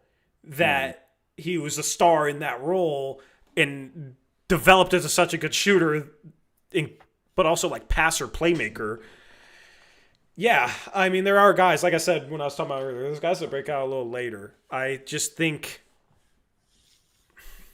Shea needs to buy in more to being a better decision maker and shot selector first. Because I think the shot selection is rough. He needs to buy into that first. And he needs a coaching staff that can get him to buy into that. He needs a situation that can get him to buy into that. And yeah, like I'm not saying he's not bought in defensively. I think his effort's been better. I'm not saying he's not bought in general, but just like the idea of picking and choosing your shots better and trying to read the floor more. Aaron Gordon makes great decisions all the time now. That's what changed for him, right? And he plays insane defense. And he wasn't always the best defender. So can Sharp. The thing is, Aaron Gordon's strong, though. Like, Sharp needs to get stronger, especially with his base. That'll help on both sides of the floor. That'll help him not fall as much as he does on drives. Because, Aaron Gordon wasn't like the type of player that you thought would turn into the player he is now. He was a completely different type of player. So there's a comment in chat, Shea doesn't have the profile of a player that will develop late. As you said in chat, Eric, you said neither did Gordon, though, is your point. Exactly. Like, Gordon didn't have that. And if Shea can't become that star-level scorer, he's going to need to buy into other things. But I think the common denominator in all this, he has to improve as a shooter. Yep. Everything becomes a lot easier if he's consistently knocking down threes and not taking bad threes. And it shouldn't. His shooting his rookie year, the shots he took his rookie year and his shooting his rookie year is good enough. It's literally like, just get back to what you were as a three-point shooter as a rookie. Just get back to that. It makes everything easier. Makes everything, I think, kind of fall into place a lot more. Which is why it was easy to have a lot of hope. And it's why I'm so frustrated talking about so many games where he's like 1 for 8 from 3 in less than 30 minutes and taking all these threes, missing all these threes. It sucks. Well, I mentioned this a few streams ago, but like I wonder what would happen if we just used him like early Aaron Gordon Denver days where he's just a slasher cutter type player and just completely off ball, no on ball action, just run all kinds of design cuts and slashing opportunities for him. Like, could he excel that way and then get confidence like Aaron Gordon did to expand his game more? And then the shooting could come because like teams would have to sag off him a lot. I don't know, man, but I think they're going to have to tweak their approach a little bit. Yeah. Honestly, maybe Chauncey was good for Sharp. Chauncey feels like I don't know. I miss Chauncey by any means, but Chauncey feels like the type of coach that would get through to Sharp. You know? But if Sharp hasn't improved the last 2 years under Chauncey, I don't see that. Your point is that Sharp hasn't really improved much. Yeah, but I also think this year, if Chauncey was still coaching, seeing the shooting the way it is, like Chauncey would maybe have him dial it back a little bit. Yeah, maybe. It's just hard to know. Yeah, but also the same coaching staff got Jeremy to dial back the mid-range shots. So I don't know, man. Well, I think that's actually kind of messing with him more than because he thinks he's supposed to pull it from three rather than shoot the mid-range most times. And no, I think that's kind of messing with Shea's head a little bit. Jeremy's fine with it. Like Jeremy's been good, but I'm saying Shea's like because he starts to struggle on his finishing this year early, and then he's not hitting his threes. So now he's like all in his head about, well, I can't pull it from the mid range. There was a time when he did that in this game, and you could tell he was kind of like, oh, should I have shot that? Yeah, I don't like that approach with Sharp. He was a really good mid range shooter last year. Yeah, just let him go. I mean, you don't want him shooting like 10 mid-range shots a game, but like just let him be himself a little bit more, I think. I hate to ask this question. I actually do hate to ask this question. The only reason I'm asking it is because I'm genuinely curious what people think. Okay? I'm genuinely curious what people think. Okay? The reason I hate to ask it is because it's a direct player comparison with two young guards on our team, okay? And I'm sure you know where I'm going with this, Eric.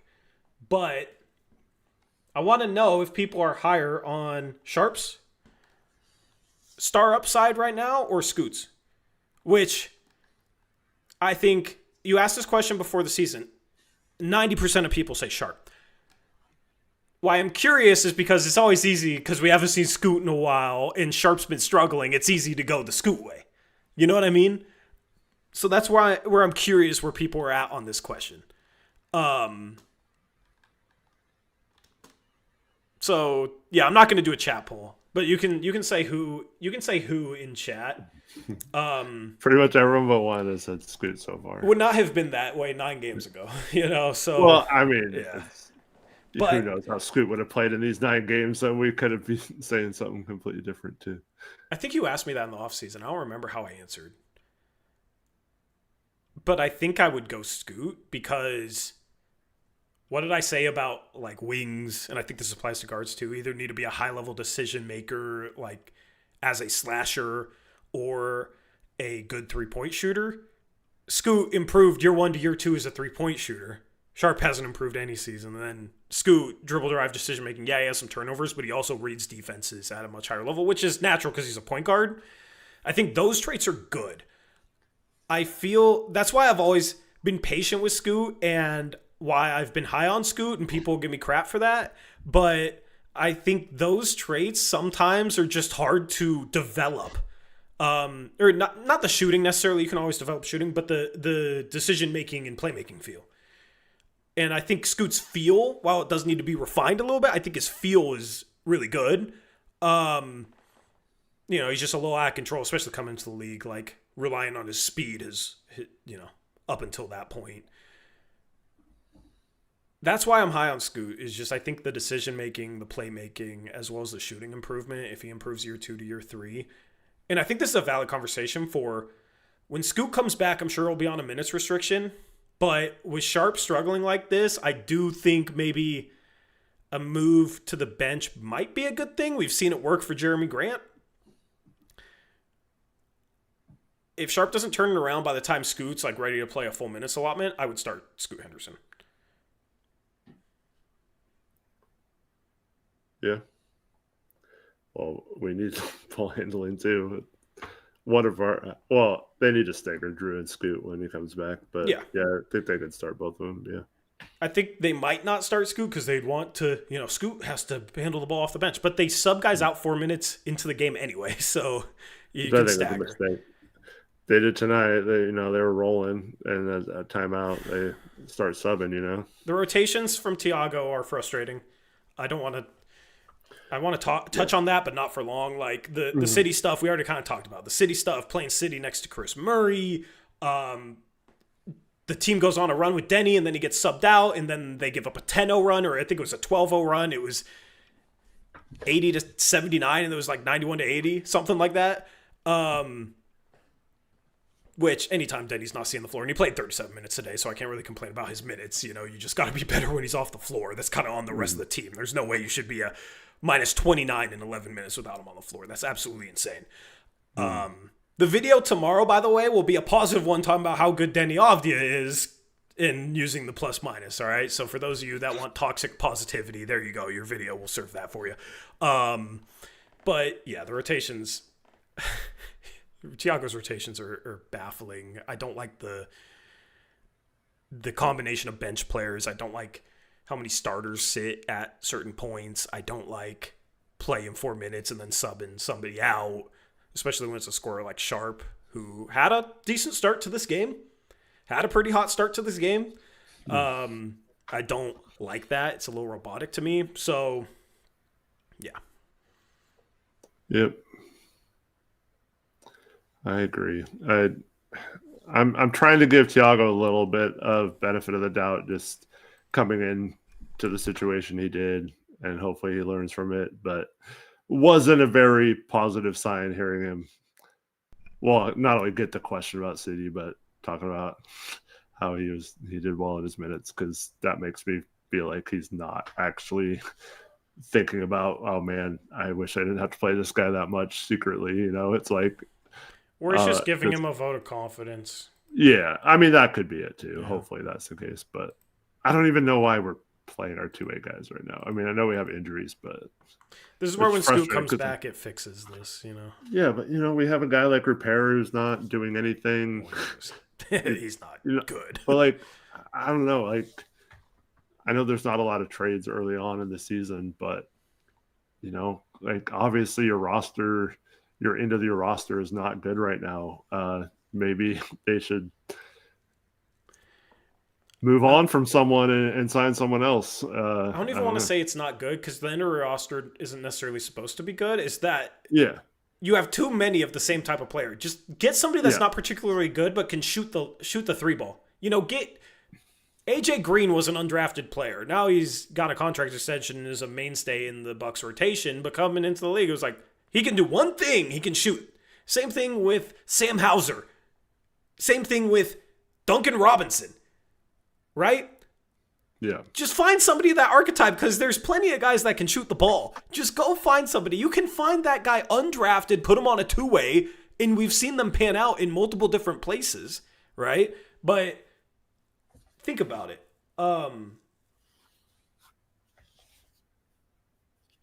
The Bucks, the Celtics, the Heat.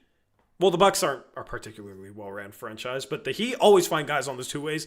The Celtics are a really well-ran franchise. You know what I mean? That's what the good franchises do. I think Aaron Wiggins was probably on a two-way when he started with OKC. You know what I mean?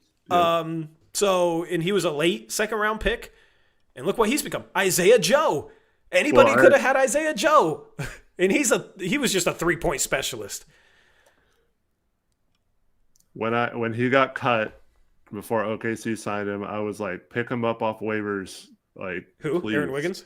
No, Isaiah Joe. Isaiah Joe? Yeah. And everyone's like, who's that? That doesn't matter. It's so stupid. Who cares so much about a two-way? 15th roster spot. Yeah. I don't think Isaiah Joe was I think he was a minimum contract guy, but he was in Philadelphia first, and then anyone could have signed him off of waivers when Philly cut him. It's frustrating, man. You need a shooter. See, and people will say Kispert, and I was I like the idea of Kispert this past offseason, but I mean, honestly, man, just spend a two-way on a couple of guys that can do one thing, and that's shoot the ball. And then when a team goes zone and you're stuck playing two-way guys because you have injuries, you play a two-way guy that can just bust the zone. You have multiple guys that are like big wing defender, athletic types, well, Chris Murray isn't particularly athletic, but the other things he is, right? So like that struggle to shoot, Chris Murray, City Sissoko, you don't really need more of those guys. Blake Wesley's a guard that is quick and plays really good defense but can't shoot, so you brought him in. Ruper's kind of that type of guy. Like, he's not a natural three-point shooter at all, but is supposed to be like a lengthy defensive type. He just, isn't particularly good. Thibel's that type of guy, you know what I mean? He's defensive lane, flies around. He shot a decent three ball here, but he shoots only wide open threes. Like, he's not a really, really good three-point shooter or anything. It's like you have all these types of guys. Tamani's that type. He's just better at everything, right? So he's actually a really good player. Deni can play defense, big forward, handle the ball, etc. Grant's big forward. He can shoot, so, at least he can shoot, but big, rangy, lengthy. You got so much of this archetype of a long, rangy wing that can defend, that can put the ball on the floor, and so many of them can't shoot. But who'd you bring in with the last roster spot? A point guard that also is the same way that can't shoot. Who'd you sign on a two-way? Javante Cook, I don't even know if he can shoot. Can he shoot? I know next to nothing about his game.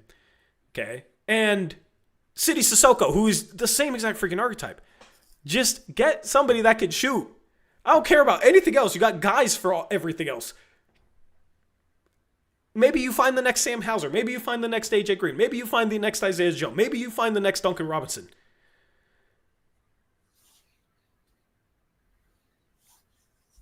At this point, I would probably cut Ruper to sign a shooter. I don't think Ruper is panning out. It's so, yeah, it's frustrating. Well, it's a problem with Joe Cronin.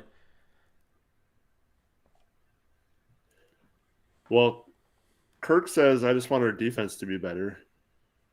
And that's the problem, Tori. We have all these defensive guys that we only sign because they're good defenders, and our defense sucks right now too. Like, when they're not forcing turnovers, the defense is pretty bad. They have the 10th defensive rating while leading the league the last 10 years in turnover rate.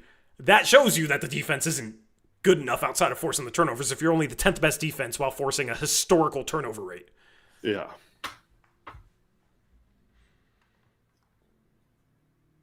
Yep.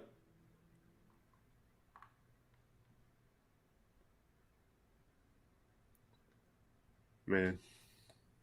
Anyway, let's get through the rest of the players. Okay. We need to do call-ins on a hype post game where we win. I think there would be lots of people trying to call in, say, after the OKC win. Yeah. Maybe I start randomly do it on those games. Maybe that's how I do it instead of making it like a specific night because the lines are dead. Well, also there's just so I feel like there's more to talk about in losses than there are wins. Because we love talking about how the team can do better.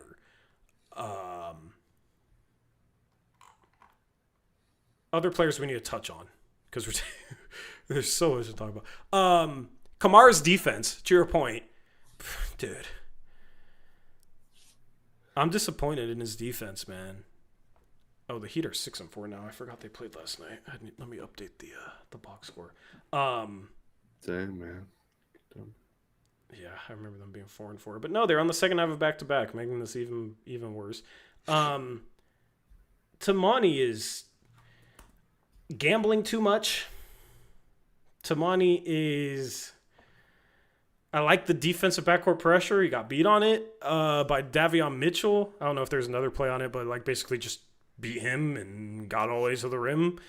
I mean, when Nikola Jokic... Yeah, like... Tamani's supposed to be the guy. Nikola Jovic is going off. Okay, you put Tamani on Nikola Jovic, and he doesn't do anything the rest of the game. But Tamani off the ball is actually pretty damn bad right now.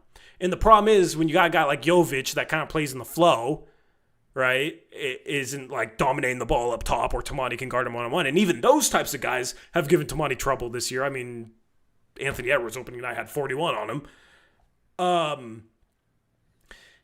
He's so like the type of defense he's playing is the type of defense where you think, okay, we can put him on a guy like Jovic.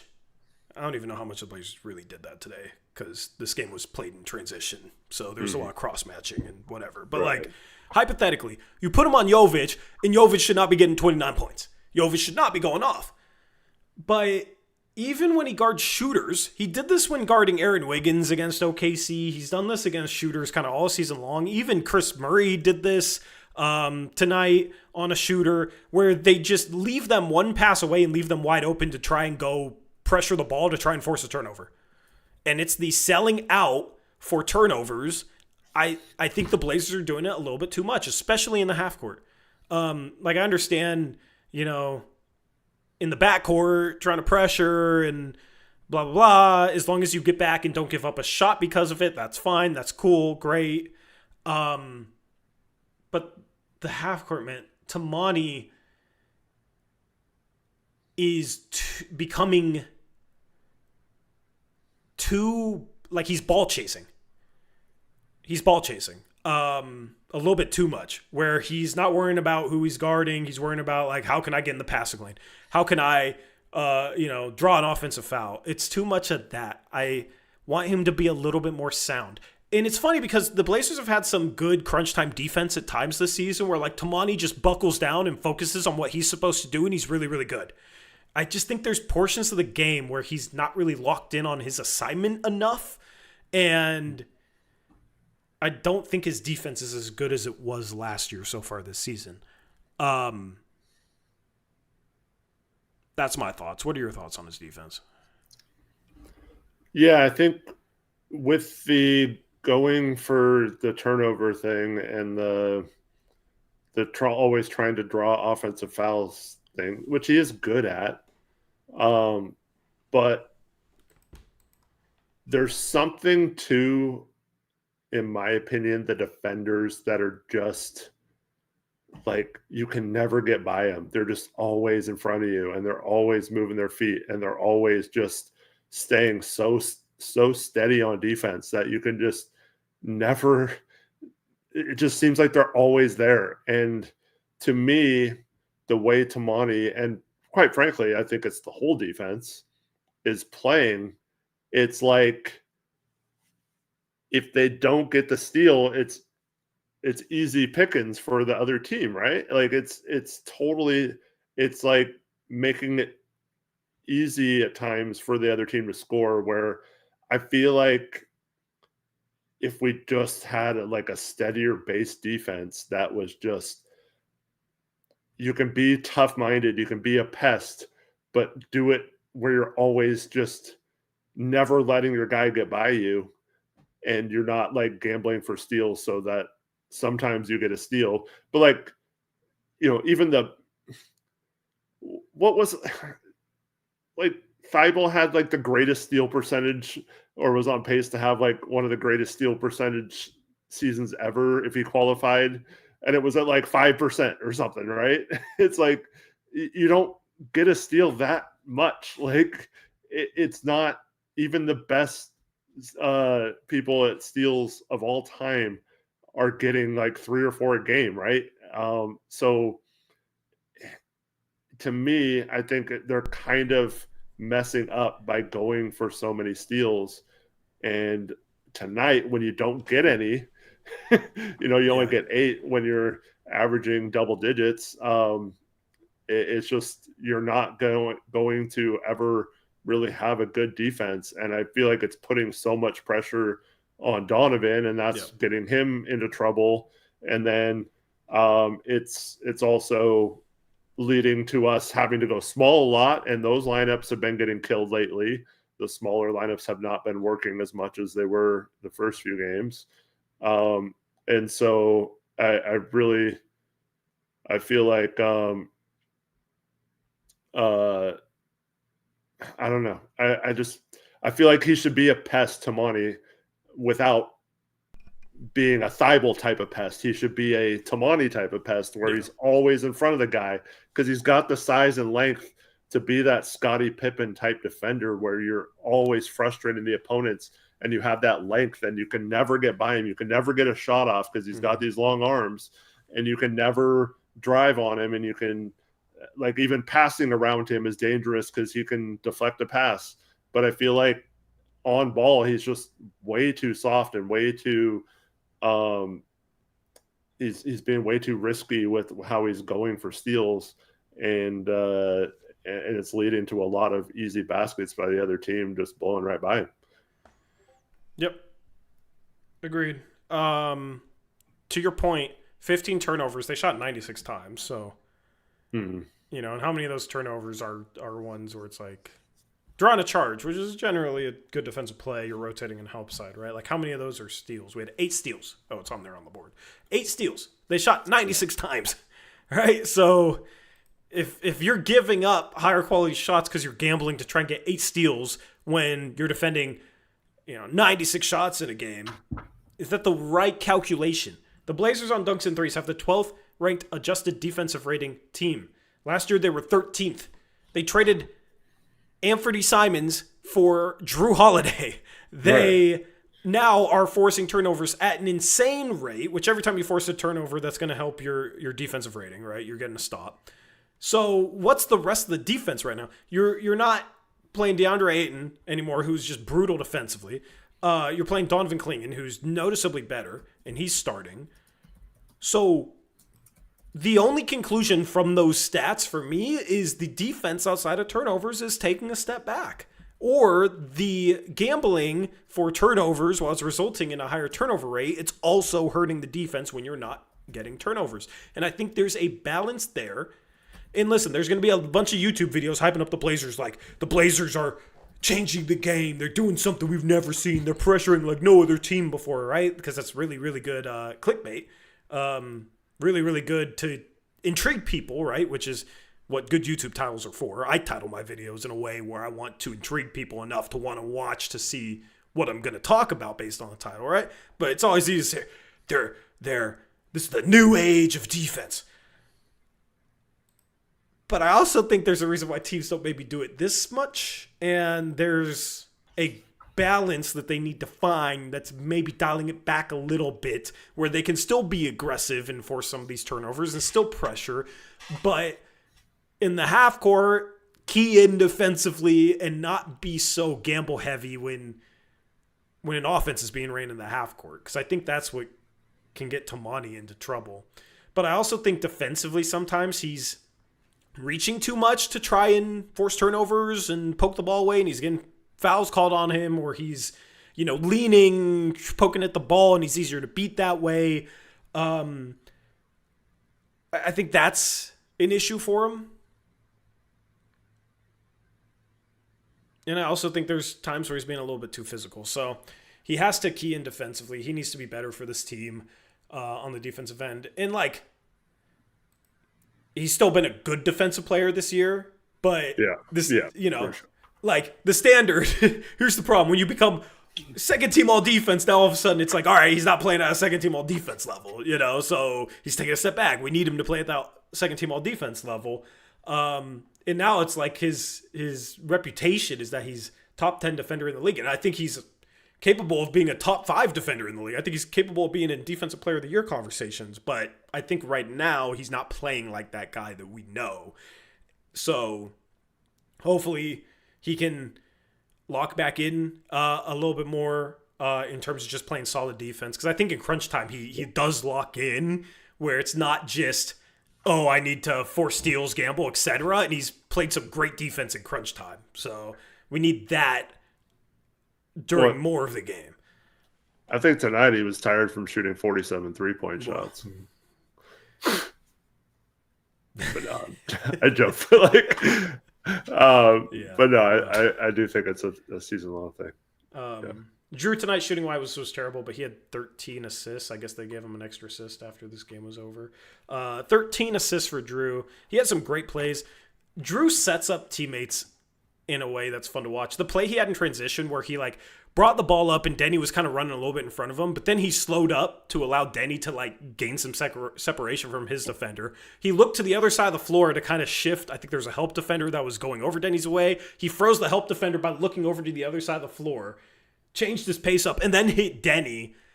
And the combination of all that gave Deni the space with Davion Mitchell on him to catch the ball, turn, and score. And I think he got an and one off of it. There was so many nuances in that pass that I think go unnoticed. When people talk about making teammates better, I feel like that play is a perfect example of what I'm talking about, or what people might talk about, because that is kind of a cliche saying that you can say, but what does it actually mean? That sort of thing is like veteran, smart playmaker stuff where I'm going to slow up my pace in transition to allow somebody running, filling the lane, a little bit more space going towards the rim. I'm going to look across the court to shift the defense, freeze the defense so that guy has more space, then dump it down to him where he has the space to operate and score. Those are the little things I love to see. And Drew Holiday has so many passes like that where he's shifting the defense. I mean, we've seen him have multiple layups this year where he has the ball like 6-7 feet from the rim, and he just uses his eyes to just move a defender out of the way, make him look silly, and then he just has a wide open layup. He had one of those plays in this game. He had one of those plays earlier this year where he did that to 2 defenders at once. I love that aspect of his game. So yeah, 6 for 19 from the field, 3 for 10 from 3. That kind of hurts, but at least, 13 assists, 3 turnovers. He also had 4 steals, right? So at least he's running the offense and helping set guys up, especially on a team that, doesn't have a ton of shooting. It's not like a lot of his assists are just like, oh, easy kick out pass after easy kick out pass and all these shooters around him. It's just basic stuff. It's actually really, really creative and crafty and veteran stuff that's fun to watch. Yeah, he's been solid again. The only thing I wonder about is if his he's hit some incredibly tough threes this season so far. I hope that isn't like an aberration or something that is unsustainable. But overall, he's just been a steady influence. He shouldn't have to hit as many tough threes as he's had. Yeah, that's also true. Yeah, I agree. That's a problem. He's not enough other floor spacing and not enough other creators. I really like his passing, though, so far this year. Yeah, I do too. Klingon, 13.7 boards. Refs hate him. We talked about it. 2 blocks. He had 2 blocks right at the start of this game, and he looked confident. He then knocked down a 3. I really wonder how much of it's like he has a great stretch to start the game. He got subbed out. When did he get subbed back in? It was somewhere in the second quarter, I think, and he didn't have a good stretch in the second quarter, but was really good in the first and third quarters. Yeah. He plays a great stretch, okay? First 6 minutes of the game, I thought he was great. I thought he was a big part of why the Blazers started up 15-3, okay? And then he gets subbed out basically 6 minutes into the first quarter. He then sits 9 minutes and then gets subbed back in. Let's see here. He gets subbed back in with 8 minutes, 38 seconds in the second and gets subbed out with 4 minutes, 28 seconds. So then he plays 4 minutes.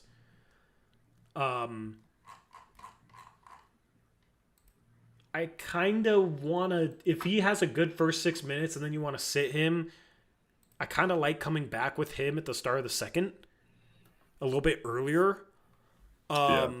Or just go with him a little longer. This is the robotic stuff. It's like if a player plays great their first 6 minutes of a half, keep them in a little bit longer, especially because you have a bunch of injured players, right? Each night you're just trying to find 5 guys that play well. So when a guy's playing well, that's not a situation to be subbing him in for like Robert Williams, who still doesn't look like himself because he is coming off an injury and you're barely playing him anyway. That's not when you sub him out for City Sissoko.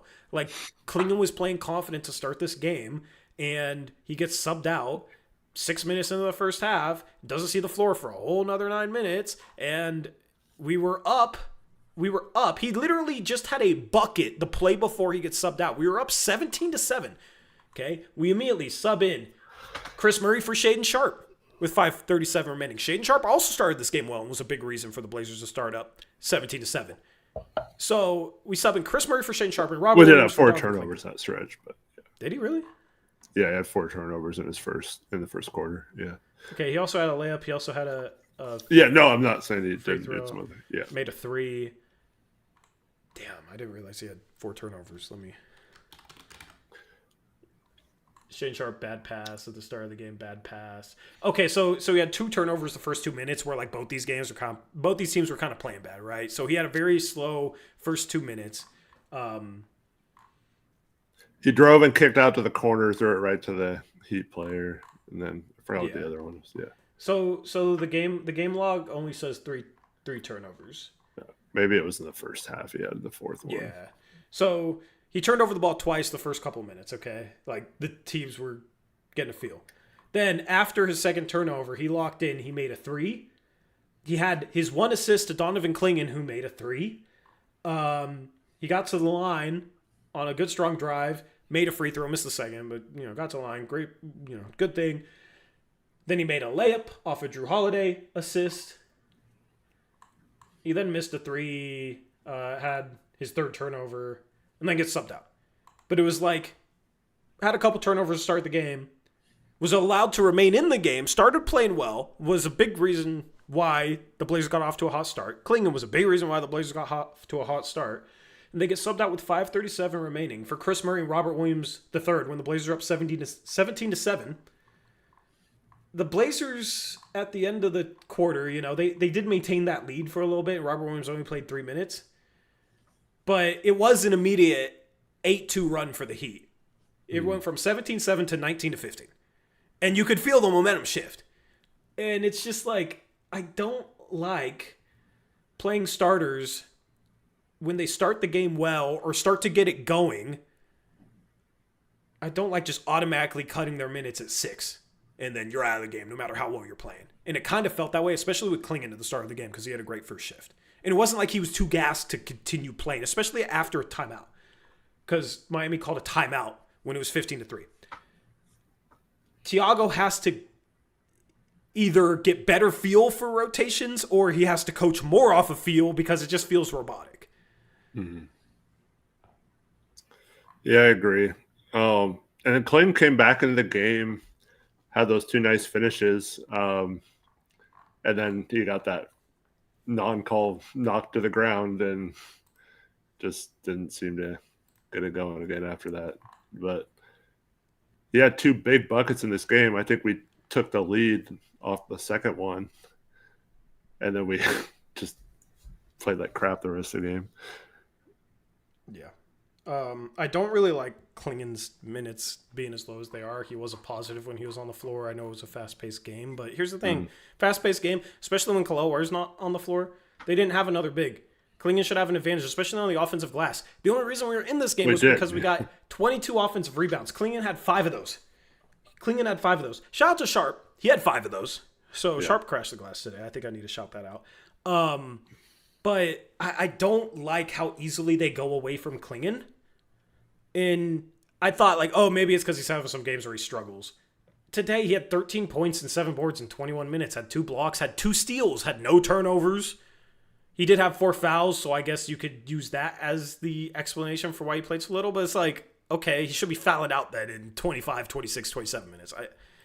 I wish they'd play Clingan a little bit more when they don't have a good backup option behind him. Mm-hmm. Like, Clingan's a unique player that gives you an advantage against small ball lineups. So,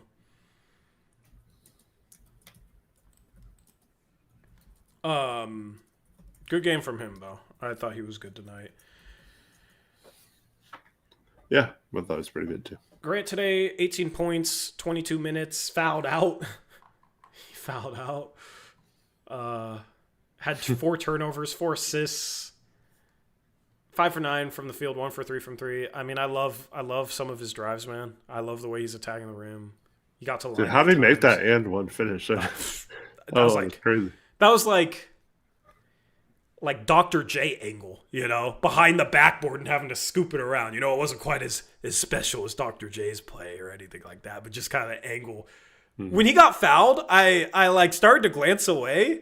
Yeah, and then it was like, because I'm like, he has no chance of shooting this. He's way behind the backboard, going out of bounds. I started to glance away, and then I looked back, and the ball's going in the net. I'm like, how the hell? How the hell did he score that? That was insane, man. I mean, he was fine. He has some stupid fouls that, like, when you're already picked up 2 quick ones, you can't get your 3rd and 4th before half. And part of that's on Thiago, I think. I do not like leaving someone out there with 3 fouls in that situation. Yeah.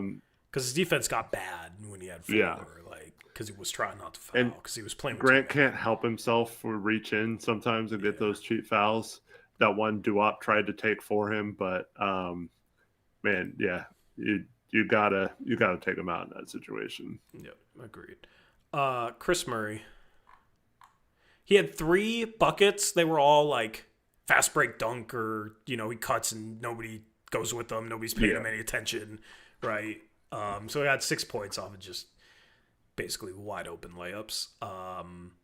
He shot some terrible shots around the rim that got blocked because he can't jump. He had that play where he got the ball in the middle of the floor and dribbled around and probably was in the key for 10 seconds and somehow they didn't call it. And then got blocked. Key or a 5-second back down, yeah. Yeah, missed a 3, so now his 3-point percentage. It was 25% going into this game, so now he's under 25%. I have absolutely zero hope he'll ever figure out how to shoot threes. I would love for him to make me look foolish for the statement, but I don't think he'll ever be anything but a horrible 3-point shooter. The defense has been good this year, except for today. Today, I thought his defense was bad, too. And when his defense is bad, on top of the not being able to shoot, he hurts your team when he's on the floor. And that is evident today where he was. Let me pull up the... sorry, I was on a different game. Let me pull up the box score again. In his 22 minutes, he was a minus 23. Yeah, so good. The offense got clunky with him on the floor. Part of it's because he's playing next to Sissoko, but Sissoko was a +2 in 17 minutes. So it was actually when Sissoko wasn't on the floor, was when Chris Murray was in a lineup that was getting torched. It's just frustrating when you have a bunch of non-shooters in a game and they're just completely stonewalling us with the defense, the zone they were playing, and we don't have anyone to space the floor and get them out of the zone. And so they keep running it, and we keep continuing to not be able to generate good shots. Like, I think he's been better this year than he was the last 2 years, but I also am starting to be like, that's not good enough for the rest of the makeup of this roster. We talked about that a little bit, but dude, you can't rely on him for offense at all. He can have a nice drive here and there, and he had a really good game earlier this year. But what is he? I mean, it's had some definitely good moments this year, and it's been productive at times. But the problem is, like you mentioned several times, it's tough when you have so many of the similar archetypes at best case scenario for him on the roster already. It just doesn't. It's just really clunky. Yeah. And anybody can have good moments. Like, it's not enough. I mean, we cut Trendon Watford, and today he had 20 points, 17 rebounds, and 10 assists. Can you imagine if Chris did that? People would be making me sign apology forms for doubting him. Yeah. If Chris ever gets a triple-double for the Blazers, I will sign a lifetime apology award. Yeah. Shout out to Trendon, man. That's sick. But like, Trendon was a minimum contract. You know what I mean? It's like, is Chris better than Trendon? He's better defensively, but not better offensively. I would have liked to have Trendon with the ball around the free throw line against the zone instead of Chris Murray today. Because at least Trendon can hit that float shot, can pass out of it. He's just very replaceable. They picked up his option, so I guess get used to it. But it's just maybe we need new shooting coaches on our team, Eric, because we talk about how Sharp's 3-point shot hasn't improved. Chris Murray, his rookie year, 26.8%. Last year, 22.5%. This year was at 25% before this game. He's now 3 for 13 on the year, and he's playing a decent amount of minutes. So he's like barely shooting, and B, when he does shoot, it's when he's completely wide open. He never shoots a contested 3. He's completely wide open, and he's still shooting under 25%. So you can say small sample size, but I'm looking at the sample of his whole career. And when's it gonna happen? It would have happened by now. Like, he would not be shooting this badly and shooting this little if he was ever going to become a shooter. Yeah. So. Yep. Fortunately, that is correct. If healthy, I'm playing Thibault over him. Okay? The rotation, if healthy, needs to be the starting 5 we have now, maybe subbing Scoot for Char, I don't know, but like then Scoot, Grant, Thibault, and then hopefully Robert Williams gets his legs underneath him and figures something out. And then if not him, then Duop or Ethan spot minutes. Or some small ball lineup and you run an 8-man rotation. That needs to be the rotation once Thibault's hopefully back in 4 weeks. So early December, hopefully that's the rotation. And then you try and find a shooter getting up till the deadline to slot in. Tori, whenever we talk about Chris Murray, I always think about my dream of the Sacramento Kings calling and asking for him to please their $160 man, whatever. I forgot what the contract was, but their highly priced twin brother of Chris. They have a guy who is a career 42.9% three-point shooter. Is consistently over 40% all 4 years now he's been in the NBA. And is a really good defender. Yeah. Only playing about 17 minutes a game for them right now. Completely, like, almost an afterthought for them. Other teams would like him, I think, give up more than Chris Murray. No, I understand that, but it's Keon Ellis for those that don't know. Yeah. Dude, go give up.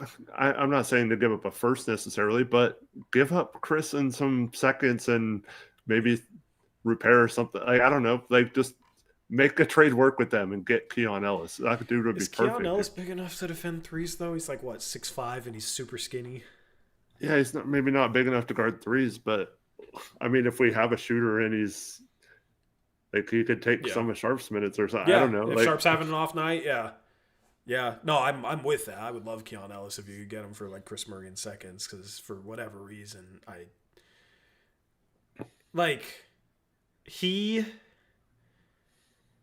for whatever reason, multiple coaching staffs in Sacramento don't play him. I don't really know why. He's a good three-point shooter and a good defender. He's like kind of exactly what Portland needs. Like, you don't need him to put the ball on the floor. You don't need him to play make for other people. Like, just shoot, play defense.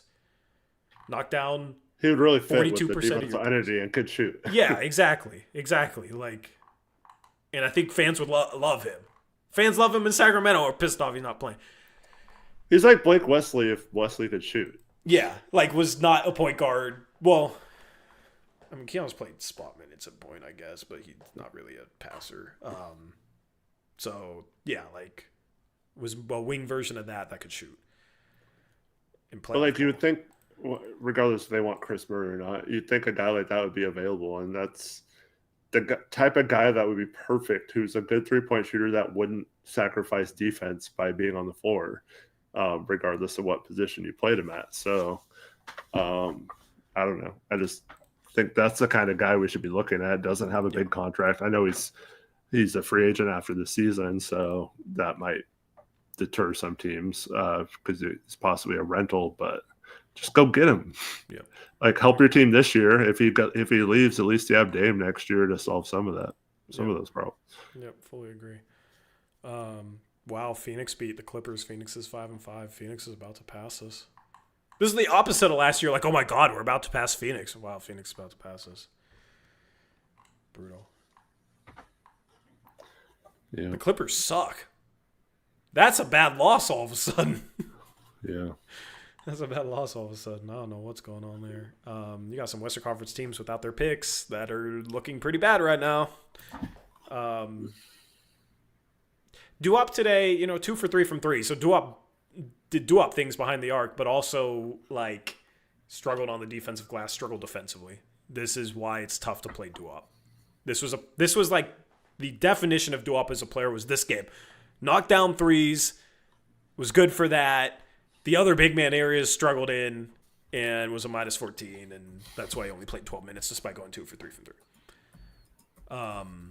Robert Williams, I don't know what the plan is there.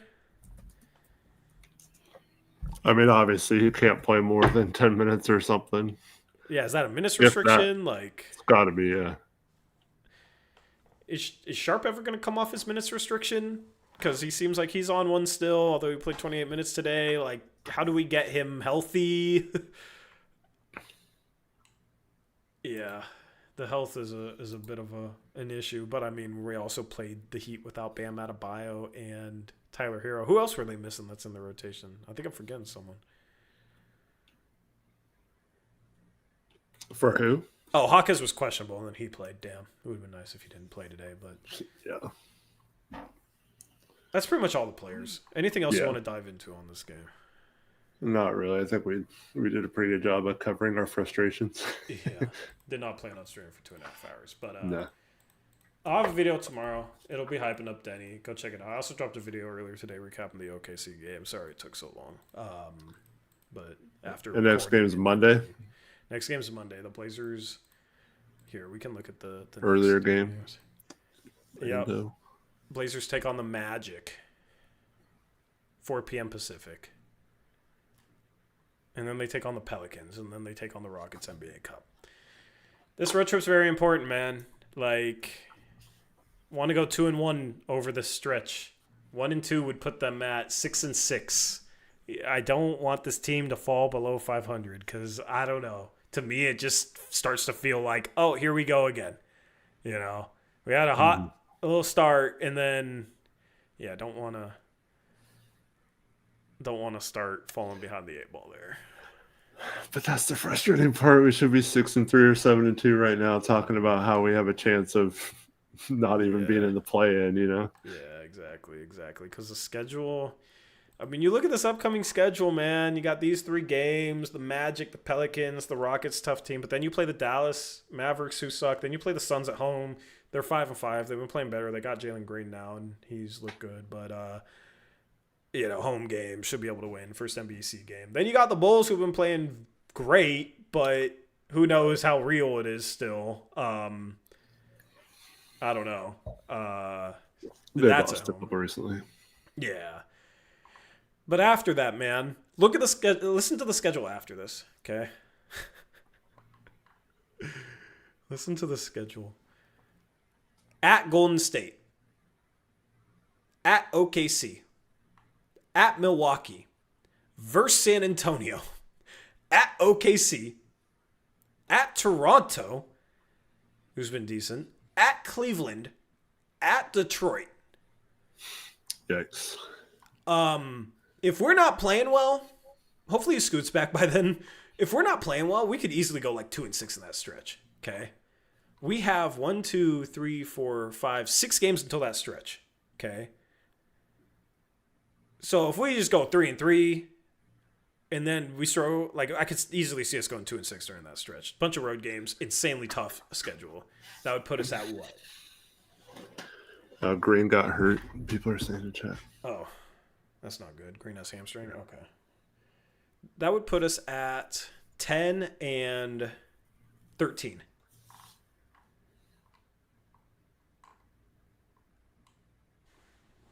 Yay. If we go 3-3 our next 3 and then go 2-6. So if we go like 2-4 and then 3-5. What's your record prediction after 13 games, chat? Let me know. I think I'll go 11-12.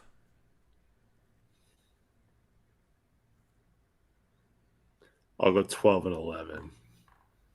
The thing is, 11-12, 12-11, it's not terrible considering the quality of teams that you'll have behind you is insane. Like, there will be a lot easier games coming up the rest of the season. I think at that point in the season, the Blazers will probably have had the hardest strength of schedule in maybe the entire league. It's an insane schedule. So, remaining above 500 is a win. Remaining, if they're a game below 500, honestly, that's not And that's not the worst thing, especially as you hope they get healthier. And you just want this team to be around 500 in time for a trade that helps them solve some issues. Yeah. We got 5-16 in chat. Well, that's not 23 games, but yeah, that's pessimistic. 9-14. I can see them going on a tear. I hope so. Like, there's actually one more game after that before the NBA Cup consolation games or playoffs, and that's at Memphis. So let's just say the goal should be to be 12-12 by the NBA Cup consolation games, okay? 12-12. Yeah. So that means going 7-8. So if you could start that off with like a win at Orlando and a win at New Orleans, and you can be sitting here at 7-4, I'm feeling really good, okay? But if you find a way to lose at Orlando, then you kind of really got to win that Pelicans game, because that's going to be the Blazers' easiest game for a while. No Zion, most likely. Don't let Trey Murphy go off for 41 like you did tonight. Yeah, I feel like this is a very important road trip for the Blazers to get 2 or 3 wins on. I think at least 3 wins was the goal going into this Miami game. This was a game they probably should have won. Now you got it. Now you got to really buckle down and find a way to get some wins. I think this is going to be a true test, given the injuries, given that it's the first 5-game road trip of the season. You're over on the East Coast right now. Yeah, this is going to be a test for this team, which is good. They should not shy away from tests. It's not a bad thing for them to be tested. But they got Orlando on a back-to-back once again. Yep. They're 1-2 in these last 3 games against teams coming off back-to-back when they should have been rested. But their style of play should work in their favor for teams coming off the second night of a back-to-back, man. Yeah. The Magic tomorrow host the Celtics. They play the Celtics again. They just played the Celtics. So the Magic are 4-5. The Magic have not looked particularly good this season. Okay. Can you slow down Paulo Banchero? Can you slow down Franz Wagner? Well, if Tamani Kamara is playing defense like the Tamani Kamara we know, then he can. If he's playing like the Tamani Kamara this season, I'm a little worried stars have gone off against this team this season. Right? Mm-hmm. Maybe, given that they don't have they have Tyus Jones, but they start Jalen Suggs, who is kind of a combo guard. Like, he can handle the ball, but maybe you can force him into some turnovers. Paulo Banchero handles the ball a lot. Franz Wagner. Can you force those guys into mistakes? They're really good. The thing is with Orlando, their defense has been really bad this year, but they are very defensively capable. So if you can't put the ball in the hoop against these guys, it's going to be a long night. It's going to be a long night because now they got Desmond Bane, who struggled, but I believe last game he had his one of his best games of the year.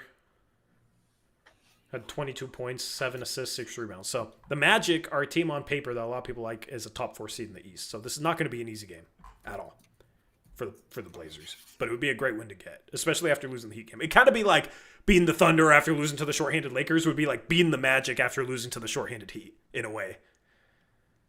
Unless they said a bunch of people and the second night of back-to-back. Hopefully. I mean, OKC did too. And that was still a good win, so hopefully. Damn, did you see Mohamed Gee tonight? Yeah. Not going to go around the NBA. Going to wrap up the stream. Yeah. Yeah. 21. Kirk wants to know, what record do we start Tankathon? When we're a top 10 team on Tankathon. Okay. That's when. Also, did you see my guy Najee Marshall, who's another Tory undrafted gem? 30 points, 8 rebounds, 3 steals. Yeah. See, that's one of those like non-shooting types that like can handle and pass and defend a little bit that actually panned out off an undrafted, as an undrafted player. So those archetypes do pan out here and there, but he had like shiftiness with his handle. Like he moved different. He didn't move like Chris Murray or City Sissoko. Dylan Jones. Dylan Jones. Anyway. Well, let me give a shout out to Sleeper. My parlay tonight. What did I... Oh, I got to bring Eric up here. Here we go. My parlay tonight. I won't pop it up on the screen, but I put it in the video. I had Shannon Sharp under 4.5 first quarter points because he didn't hit that like all season, and then he started super hot and completely killed it right off the bat. Oh, nice. Because I thought, he's only going to play 4 minutes and he's going to get subbed out the rest of the quarter. That wasn't the case. But if it wasn't for that, all my other overs, I believe, hit. I had Pele Larson over 1.5 threes. Oh, no, he only had 1 3. Okay. So that didn't hit. I had Norman Powell over 21.5 points. Norman Powell had 22 points, so that hit. I had Jeremy Grant over 17.5 points. That hit. He had 18. So I notice on Sleeper, okay, like Denny's always over like 24 points, and he's been hitting all the time on the over in terms of points. In previous games, he was lower than that, right? And Jeremy Grant is generally like 16 to 17 points as his over underline, and he's like constantly 18 to 21 points a game. Like consistently every night. He only played 22 minutes in this game, still scored 18 points. So if you're going to go on Sleeper, make sure you use promo code Uprise. And any parlay you do, I would recommend over on Jeremy Grant and Deni Avdija points. Especially a game like this, like I should have had Deni over the points because both these teams played at 2 of the fastest paces, so there was going to be a lot of shots, right? So like next game, if you use promo code Uprise, you'll get a free $20 entry. I would recommend, this is just my personal recommendation, over on Jeremy Grant points, over on Deni Avdija points, and then if you feel confidently about something else that you want to lump in there, that parlay should give you 9 or 10x odds, which means that if you got a free $20 entry, that has the potential to win you like $160 to $200. And the free $20 entry, there's no deposit required. So literally, you don't have to deposit any of your own money. You get a free $20 entry. And any parlay with over Deni and Jeremy points are going to give you pretty good odds, and I feel confidently about right now. You can just leave it at just over on points for both those guys. Now, of course, you never know. Jeremy Grant might have a game where he struggles, right? So you never know what happens, but I would feel confident in that. So you might as well take advantage of the deal.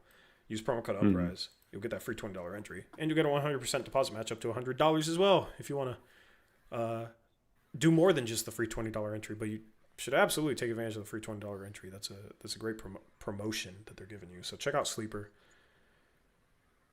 And it also supports the channel. So lots of upside there. Anyway, anything else, Eric? Thanks to chat for letting me know that my Beavers were about to lose to an 0-8 Sam Houston team in football. Good. Great. Well, my Huskies were ranked today and they lost, so. Yeah. I'm not. Oh, well. I'm not really paying attention to college football this year. Yeah. TBH. The Mariners took up so much of my time, and then after that, it's like I only have energy for the Blazers. College basketball now, dude. It's been hard for me to lock in on the Niners. Fantasy football, I've lost 5 games in a row because my team got decimated by injuries. That was awesome. Congratulations on your win last week. Because Rome Odunze had a 0. Yeah. Because why not? That made me lose in one of my other leagues. Yeah, my luck's been insanely bad this year. I haven't even gotten that mad about fantasy this year, which is unlike me. So I don't know if that's growth or what. But yeah, I'm sitting here at 3-6. I was 3-1. I built a great team. They all got decimated by injury. Just like the Blazers are struggling with injuries. But the Blazers aren't decimated, so they should win games like this. But they lose to the Miami Heat 136-131. Thank you guys for listening to us vent about this game.